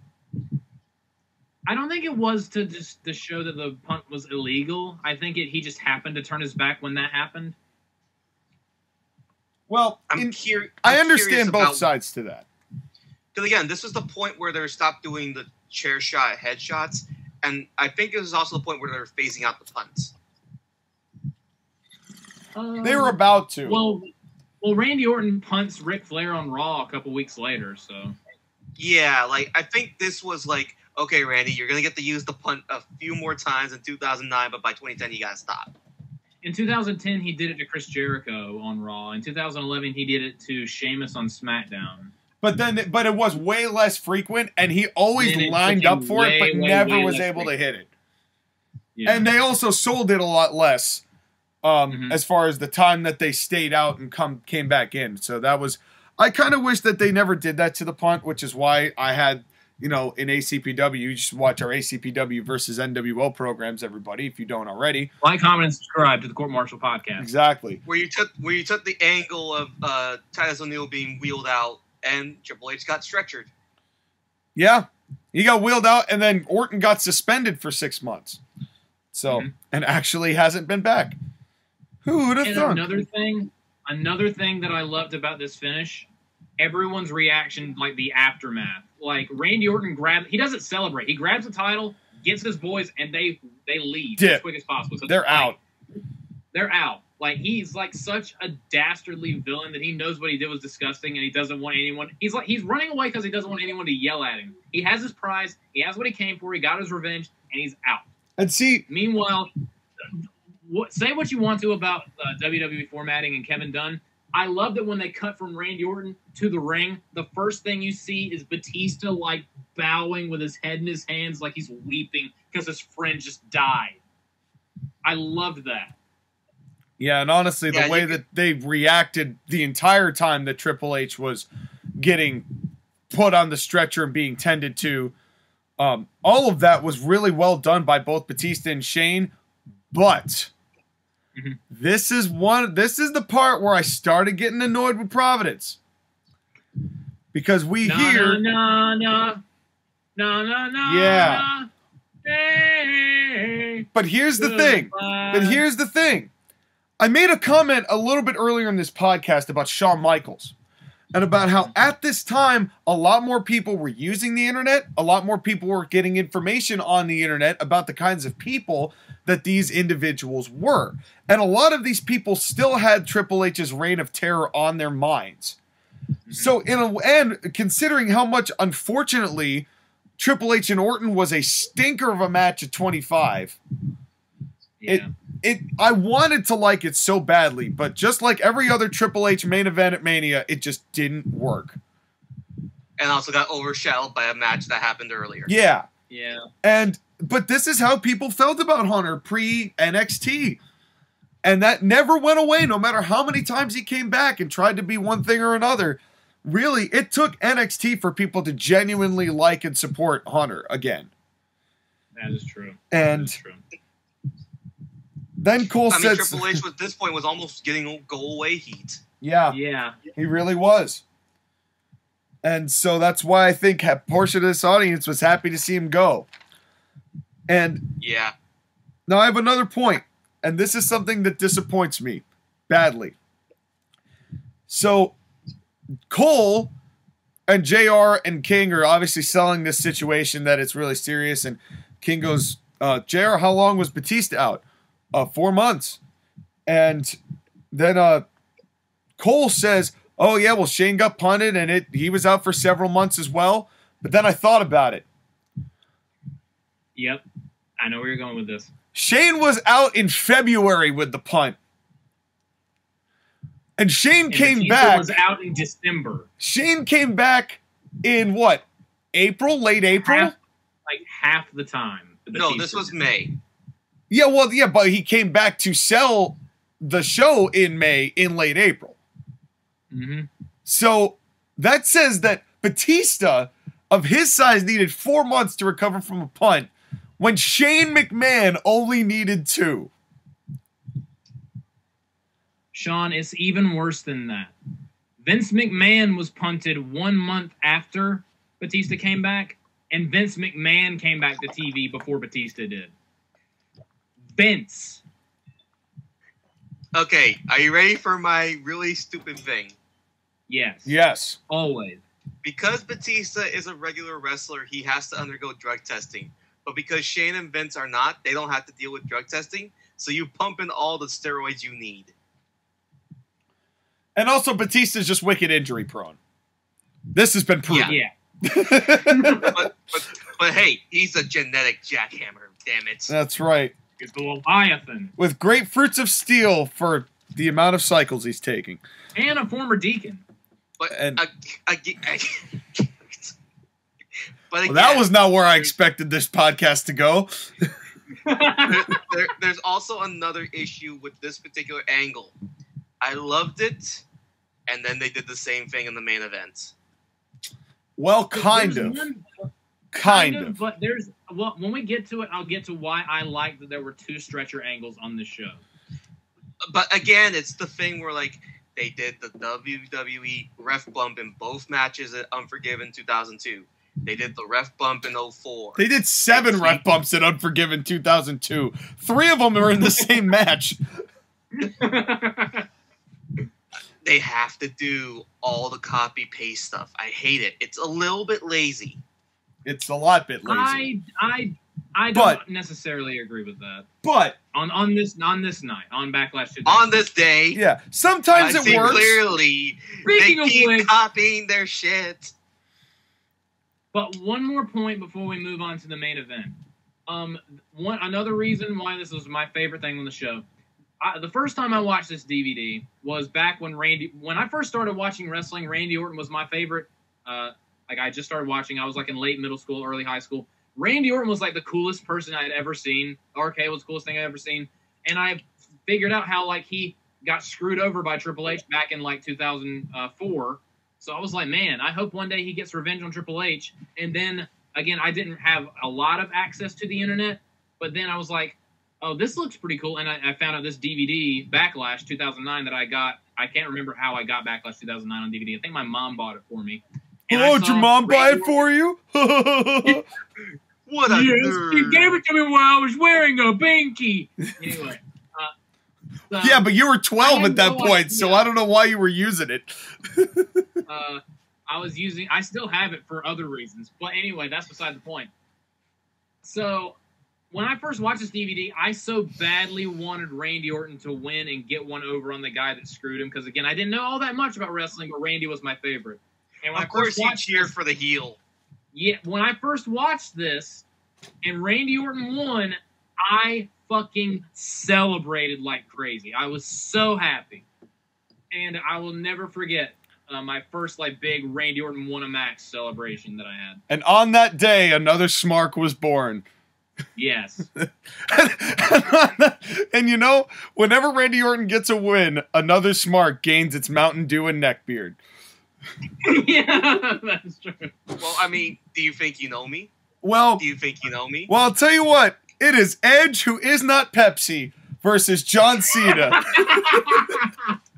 in a last man standing match. I thought it was weird that the vignette had zero Cena promo in it. It was all Edge, just explaining what was going on. I loved the intensity of his delivery at the very end of it. Oh, he just yeah. sounded like it sounded like his brain was exploding. One of my favorite segments with Edge and Cena of all time actually happened in the SmackDown leading up to this match, when they had that the cutting edge with John Cena on it, and Edge just basically goes, "I hate you. I hate everything you are. I hate everything you stand for. My life has been hell since you and I ever first came into contact with each other." And John Cena's like, "Fight me, bitch. I'll do it right now."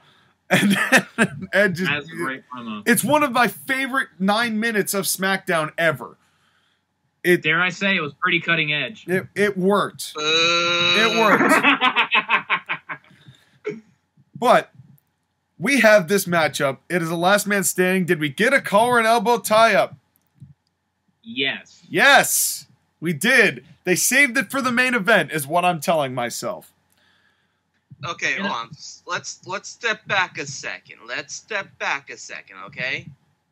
I'm sitting down, so I'm going to scoot back. We're going to sit down cross-legged and cut a pipe bomb promo because that's who is being chanted here.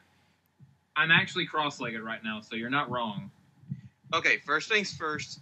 We should, Also, it's called crisscross applesauce. Continue. ignoring that, this is my favorite world title design. Yeah, big gold belt's banging. The big gold belt is amazing.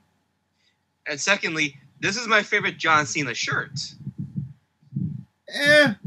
HLR, if you take the bottom off, looks shockingly similar to HLA. And all I could see was this woman wearing that in the stands this whole match. And Pepsi. He loves covering lesbians in Pepsi.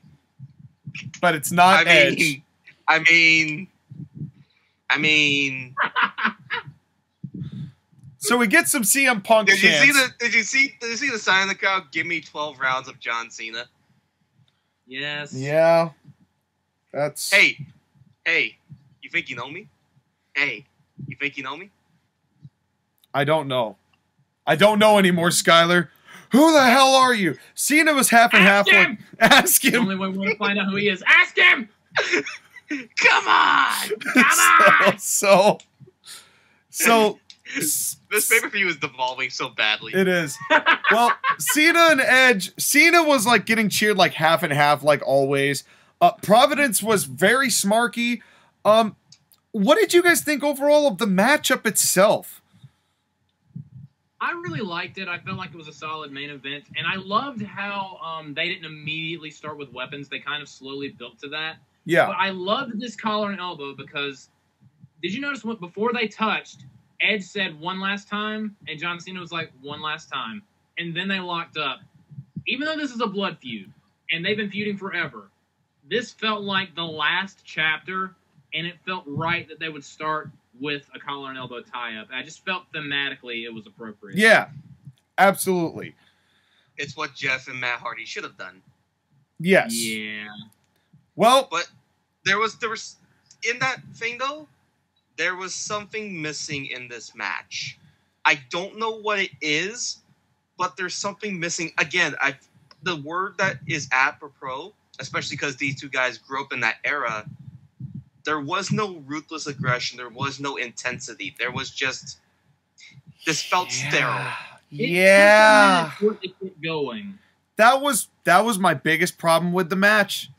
Is this match was kind of the revelation for me of like this show was very WWE brand cleaning agent. It's Yep, I will agree with that. it just I I couldn't get into this as much as I wanted to. I think on that basis, it just felt... And you know, I love Charles Robinson, but I honestly feel like Charles Robinson is a part of that. Because he was the referee voice of WWE cleanliness and angles. And he's also Alfred. And it's just this whole situation where it just felt like, because we had seen so many matches with Edge and Cena, and I'm not necessarily saying it's either of their fault, I think it's just the way that it was formatted. And this was a sign of what was to come for the next 10 years, probably 15 years, once we get to 2024. The thing about it is that these guys, we had seen them in blood fights. We'd seen them, I mean, that Elimination Chamber thing is still bloody and gory as hell. The cash-in. Yep. Mm-hmm. The fact that there was no blood and there was no, like, I don't know. Again, the match lacked. This also kind of felt like they were trying to sterilize because they knew they were going to get in trouble. I mean, I hate to be the elephant in the room again, but the Chris Benoit thing was looming over this match. Yeah. Well, until John Cena yucked the steel steps right into Edge's forehead. But that's a safer bump than hitting someone in the head repeatedly with the chair. True. I also have to say, Cena did it better with Umaga than he did it here. Yeah. And part of that was that he used the upper half of the stairs, not the lower half. Which they could never wield right. John Cena trying 6 times to get that thing up and over the top rope was just embarrassing. Yeah. And there was also another weird thing that happened before that. First of all, one person doing a flapjack just still makes no sense. Because it just means the guy is jumping, doing a belly flop, and Edge just caught a leg. I don't necessarily think that is... It's just weird to me. Then... What's also weird to me is seeing Edge young and seeing John Cena with hair. Yeah. Well, with good hair, at least. Edge doing a sleeper... And this was a weird thing, right? Edge gets that sleeper. John Cena almost passes out, or basically does pass out. Edge flops him to the ground, and then Cena just has this weird, like, Terminator Hulk up. Like, I'm not selling you sleeper. And he just randomly wakes the fuck up. Like, there was no time to let that register. And it just kind of devalued the whole sleeper in the first place. And then Edge hits a terrible sharpshooter. Yeah. This sharpshooter hurt. He did his best Rock sharpshooter impersonation. Yeah, and it wasn't that good at that. It was, and he's Canadian, so it hurts even more. Yeah. And then the ghost of Triple H returns to haunt the bodies of the living. Yeah. We both took step bumps. Yeah. 2 Triple H stair bumps. Lots of stairs tonight between Matt and Jeff, and the matchup with the 6-man tag and this. There were quite a lot of stairs being tossed around. So much that I wonder if Triple H was angry backstage, like, I'm the only one that gets to use the stair bump. Why the hell is everyone else doing this shit? Well, it wasn't enough to make much of a difference edge-wise, because Edge is not Pepsi. He's only Mr. Pibb. That's right. Oh no, that's a knock. Edge isn't Pepsi, he's RC. Yeah. Wow. We're going off-brand, ladies and gentlemen. Yeah. Just a quick side story. I had never drinking Mr. Pibb in my entire life until I got to college. I saw it in the cafeteria. I'm like, what the hell is this drink? I had it. I'm like, this is good, but it also kind of tastes like Coke. Well, that's Edge. So I mean, that's in a way that's kind of what it feels like, because like Edge is good, but I'm like, you're not Bret Hart, man. Yeah, and then we get, we do stair toss to the outside. Then we get the 1-2, the back and forth, but Cena's getting booed and Edge is getting cheered. Again, Smarky Providence. Again, this is the whole thing of John Cena had go away heat. It got worse in 2010 and 2011. Yeah, him single-handedly beating the Nexus was really, I think, the turning point. But even now, people didn't care now. They were obviously done with John. And It was especially evidenced by the super attitude adjustment. I forgot he did this at this time. I'm just like, oh, so he's been doing this for longer than I thought. Yeah, he has. And then it spills out to the outside. And why don't you guys take over the recounting of this? Okay, so all right, so he gives John Cena the spear. John Cena gets up. Super AA, Edge barely gets up. He tries to go for the leg drop, gets speared in midair. John Cena rolls to the outside to get up. So then they go on the announce table, and I actually really like the spot. John Cena gives Edge an attitude adjustment to a bunch of plants in the audience, which we all know that they weren't real fans, but it was still a cool visual. Although I'm like, they caught Edge. How did that hurt him? Yeah. I'm kind of curious who those plants were. Yeah. I mean, I'm surprised that they look so good because do they water them throughout the show? Well, I mean, it depends. Were they in the full sun? Did they have at least 6 hours of direct sunlight? Did they get filtered sun? Don't start me on this. This is my occupation now we're talking about. I will talk... Wait, listen, Triple H should have been on that side of the ring, so when he spits, he should have spat on all those plants to give them their nutrients and water. Speaking of which, by the way, John Cena gives the AA to Edge on top of people who are wearing his own shirts. Yeah. They spit on him. And also, it's kind of weird seeing chairs with Backlash with Randy Orton's face on the bottom of them. Yeah. That was when they were... That was at a time when WWE chairs had gone berserk. They were the most ridiculous-looking things on the planet. They had until all Bray sorts Wyatt of title belts. Yeah, they had all sorts of logos and things, and they were charging like some ridiculous amount of money for just a steel folding chair with some airbrush on it. And, yeah. Anyway. But anyway, so then they start fighting throughout the arena. They go into the back room. They fight out in the concourse area. They go to the concourse area. I'm like, how are you ensuring that no fans actually attack Edge or John Cena? They ran through it super fast, so they weren't there that long, but I assume they had security. Well, and props to the one guy in the red shirt who's following both of them, has to grab his camera out to take pictures and touch John Cena one more time, like, I was there. Well, I got his sweat on my hand. It's interesting. That's an interesting point, though, Sky, that you make, because I think at this point, WWE had kind of recognized that it had also sterilized its fans. And that they were not going to be the violent bunch that really had a feud between, like, really disliked Edge or really disliked John Cena enough to hit them. I think that they knew that they were fine. No one was going to do shit. Well, there was not any of that threat. There was the threat of women grabbing John Cena because, boy, those abs. Those chest muscles. Yes. Those chest muscles. John Cena's tits. I'm sorry, I couldn't see them. John Cena's tits or Edge's hair. Oh, God damn it, Sean. Pow! What?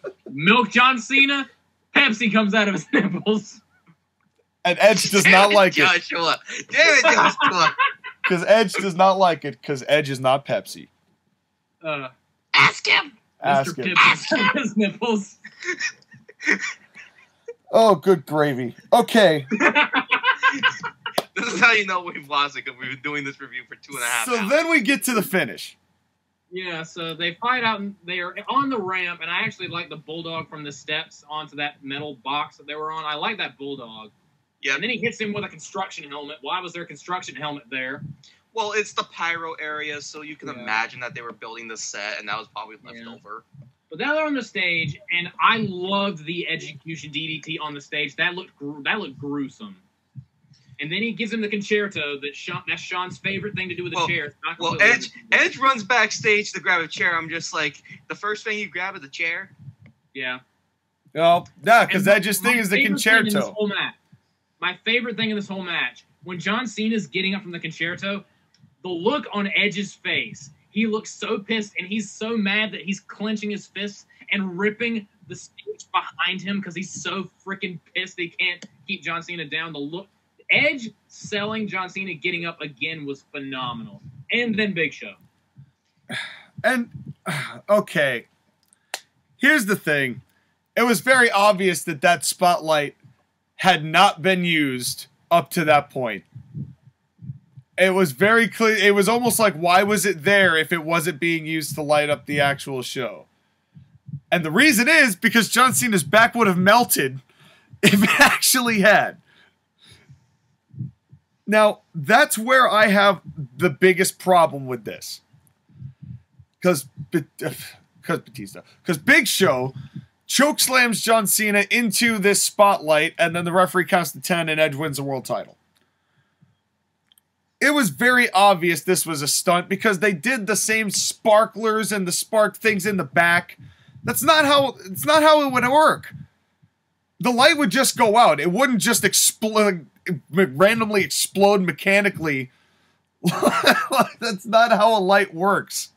It just not to mention John Cena would be bloody as hell going into the glass. Into the glass, and then it'd actually be like his skin to have third-degree burns where they'd probably have to cut it off. Those lamps get so unbelievably hot. He would be literally pork rinded. And that's not what you want, especially that smell permeating the arena. All right, good night, folks. Here's a burnt flesh John Cena. You want to boo him? Fine. We're going to burn him. Really warm, hot Pepsi. Yeah. No.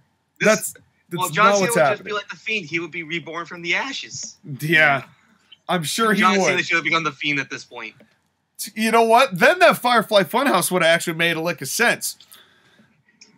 When it happened Cena later. has a Pepsi doll. Yes. Oh, God. Speaking of making sense, Edge is the new World Heavyweight Champion, and the referees and backstage crew come out. And then here comes Christian and Shag Gaspar? And CM Punk. No, I didn't see CM Punk. CM Punk did come out. He just had his hair in a hat. It was the baby faces coming to. Kofi Kingston came out there too. Yeah, they're coming to pay their respects. F's in the chat. Crying for some reason. Yep. Commentary. Yep, that's what he does.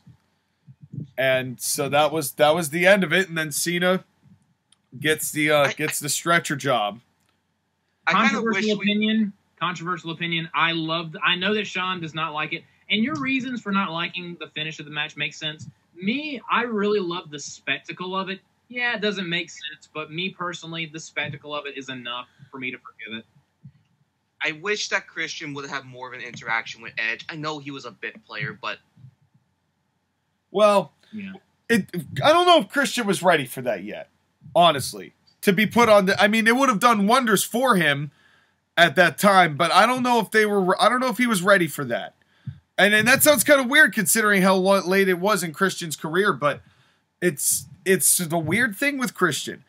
The one thing that also didn't make sense about this is that they do the big explosion, right? With the whole poo-poo that they definitely set up. And then these three guys come in from the back and spray the fire extinguisher on the back of the light. Instead of on the front of the light, where they should be actually, like, trying to cool John Cena off so he doesn't get major third-degree burns, which would have made more sense. But instead, they're like, oh, here's this clearly not smoking Edge. Well, it was the fire that was happening behind. Uh-huh. Yeah, I bet. And another thing, real quick, John Cena's selling of this, when they were pulling him out, like, he was, like, shaking. Again, a lot of people, including me, have criticized John Cena's selling.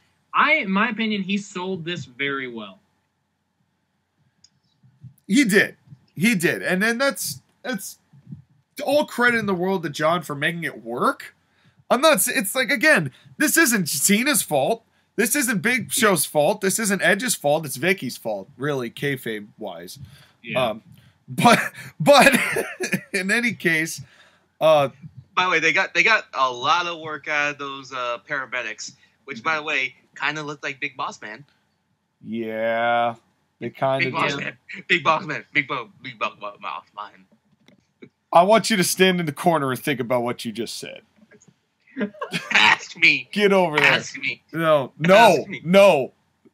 I will not. But anyway, so that's the show. So let's get to ratings. Well, real quick before that, I mentioned earlier that I said that I would mention why I didn't mind them doing. Please say you don't mind the double stretcher. The reason why is because the theme of this show is fallout from WrestleMania, Backlash. This show, like, 2 people got kayfabe really badly injured on Backlash. So it did feel like a backlash to what happened at WrestleMania. The people that won at WrestleMania really badly got hurt on this night. So that, from that perspective, I really liked it. I understand that. I definitely can see that perspective for it. I mean, I don't really mind the double stretcher job. That's not really my issue on this.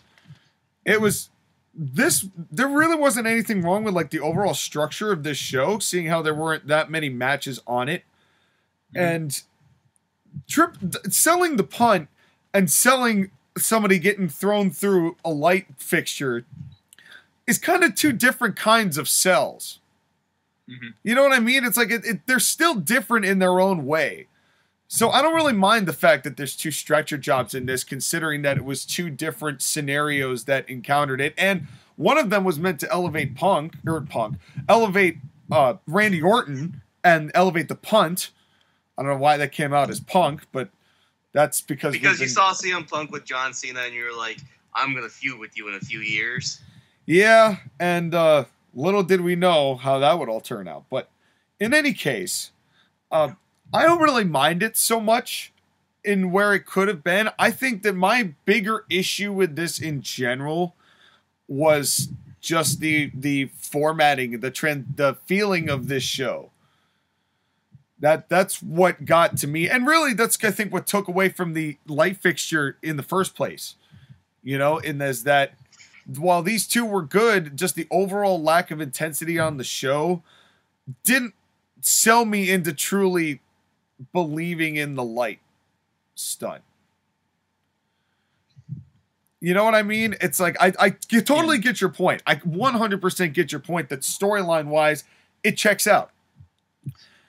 But as it from a vibe perspective of like what you want in wrestling, it was good. This was good. Everything on it was good, but there was still just that je ne sais quoi, that feeling of just grit and you know, bitterness of enemies. Just it, as good as this was, it just didn't have that same sting. And I kind of agree with that. So I think the biggest difference again is, let's go back 5 years to that Eddie Guerrero and Brock Lesnar match. Both of them did not like each other. You knew they did not like each other. Yeah. John Cena and Edge are supposed to have a blood feud, and the match felt sterile. It felt lacking that passion or energy that Eddie and Brock had. And that's no knock on John and Edge, because of course they had feuds before. Right. And yeah, if you want to see a no DQ stip match between John Cena and Edge that gets brutal, they had a brutal steel cage match. They had a fantastic TLC match. That, by the way, that TLC match had no blood in it. That is true. Just a fun fact. And you know why it didn't have any blood in it? Because of the Hell in a Cell match right before it. And they didn't want to go too ham sandwich on it, and I think that was a smart move. So it's but that brings up the point, is that we had seen John Cena and Edge wrestle before, and again, the overall change in perception of WWE and specifically John Cena, because again, we're talking about a smarky fan base that didn't love John Cena and liked Edge a little bit more. It's the whole thing of the times were changing, the fans were changing, WWE was changing. There was the transition into PG era. As much as we like things from PG era, it's inferior wrestling to what we had gotten before. That is true. Could you imagine if Edge wins the world title from Roman Reigns and holds that title as part of his Dark Force Legion Judgment Day curse upon you, not House of Black, but a totally House of Black gimmick, and keeps that world title until the Royal Rumble? And then entrant number 29 is John Cena. And he throws over, I don't know, Cody Rhodes to win the Royal Rumble, to go on to face Edge for the WWE Championship at Hollywood to win his 17th world title. On the same night, you have The Rock and Roman Reigns. Can we get to the show ratings? Because I'm done. When does Nostradamus. Goldberg come back? You heard it here Where's first, Hulk folks. Hogan? Well, Hulk Hogan is not a part of this show. Ask him. Ask him. The show. Ask him. Where's Hulk Hogan? Hulk's at his beach, probably getting hammered and saying brother a lot. But in any case, let's get, like Skylar said, let's get to the ratings. And Skylar, seeing how you're eager, why don't you go first? I'm just gonna say right now, fuck you, Joshua, for giving WrestleMania Backlash a 6 out of 10. Because there's That no was way that was a good show. It was not a good show. I It was disagree. It was a boring, nothing happening show. This show had 3 world title changes on it, technically. This Backlash was better than WrestleMania Backlash. Which improves my point, is that modern wrestling is not what it once used to be. And Josh, again, you need to change your scores. Fuck you. Anyways, I'm not changing my score. I stand by it. this was a better show, but was it better than Unforgiven? No. No. That's the thing, is that I don't want to give it a better score because I don't think it deserved it. Like, this was a good show, but, like, again, it lacked that intensity and passion that other pay-per-views and other matches had. That's why I gotta give it a 6. Honestly, it's tough. I want to like it more. And there was legitimately great stuff, but I can't give it more than a 6. I understand. JoshAgeddon, your turn. This was my pick for this review. And again, this is not my all-time favorite pay-per-view.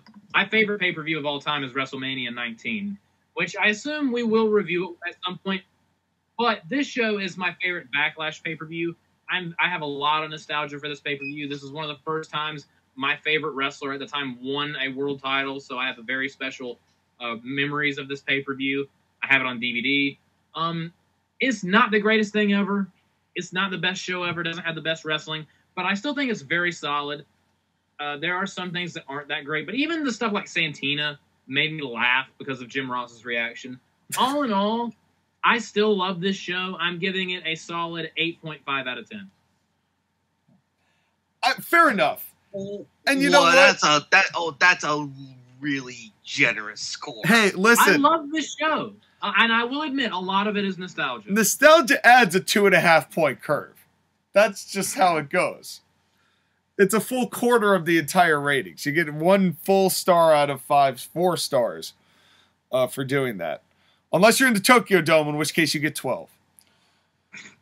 But I actually have to I'm more inclined just because we watched Unforgiven the last time. And Unforgiven was that same kind of nostalgia for me as this show is to you, JoshAgeddon. So I know that I graded that one on a curve just because I love everything about it to this day. And most of it held up, although HLA was, oh boy, cringe. I have to say that this show, everything on it was good. But it was just good. It was a good show. It was a fine show. It was a dandy show.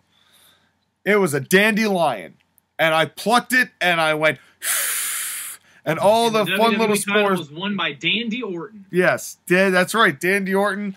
I found out who is not sponsored by major companies. Although, by the way, I did see Edge act in Vikings recently, and I gotta say he's pretty solid as an actor.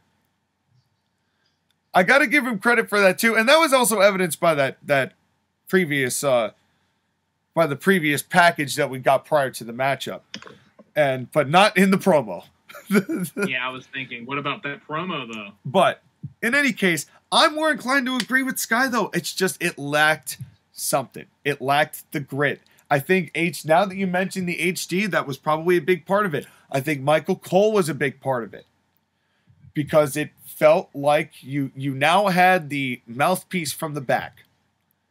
And that was what Michael Cole was there to do. He was there to be Vince McMahon on commentary without Vince McMahon being on commentary. And that's all he's ever been since. And you tease JR and King and then you add Michael Cole. And that's really what that was. And that's why I think that it hurt it for me in that same way. Everything on this was good.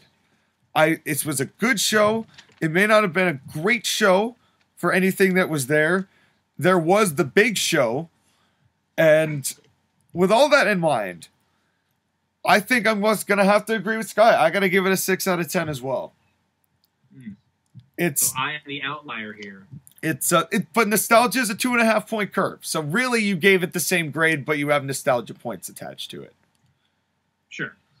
So with that in mind, Unity. The next event that I get to pick is our pay-per-view that we review in June. That's a classic, right? Yes, sir. Yes. The nearest WWE pay-per-view to that would be Money in the Bank. And I already know which pay-per-view we're going to review. Oh, boy. Money in the Bank 2013, including the pre-show match. Okay. You swerved me a little. Yeah, you had me there. I definitely was thinking something else. What, were you thinking Money in the Bank 2011? Yes. Perhaps. I thought about it, but I think that show doesn't age as well as it should. I agree 100%. There was really only one good match on the show. There were 2. Yeah, there was one. But I liked 3 matches on that show. Well, that's 2013 Money in the Bank is arguably one of my favorite pay-per-views. So if we're going to review a show, we might as well review that one. all right, folks. Sounds good. You've heard it here. What? So the only way you're going to find our show, that review of that show, is at the end of June. And the only way you're going to know exactly when we drop it is if you like, you share, you subscribe, and you hit that bell button and you switch it to all. Fuck personalized. Personalized doesn't do jack. I'm sorry. Personalized just means that you've liked it.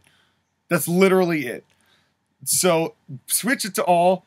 And when you switch it to all, the second that we post something up, it's going to go bing, notification, number 1. You hit that bell and it goes, we're here. And we're here to party. And we will be here to party in June for that. Folks, JoshAgeddon, Sky, it has been wonderful reviewing this show. It has gone on for a very long time. That is true. Almost the So length long of that the we have show. to ask him! Ask it! Yes. And I'm asking. Come on, guys. Come on, guys. You stop it there. Anyway, folks, it is time to take our first commercial break. Mercifully, our sponsors are going to take a hold of this and pass the buck. But JoshAgeddon, thank you very much for this simulcast. No problem. Skylar, thank you very much for this, you showing up as a co-host as always. Thank you. And I will see both of you another time. Skylar next week, JoshAgeddon whenever I feel like it. And I will see you folks right after this.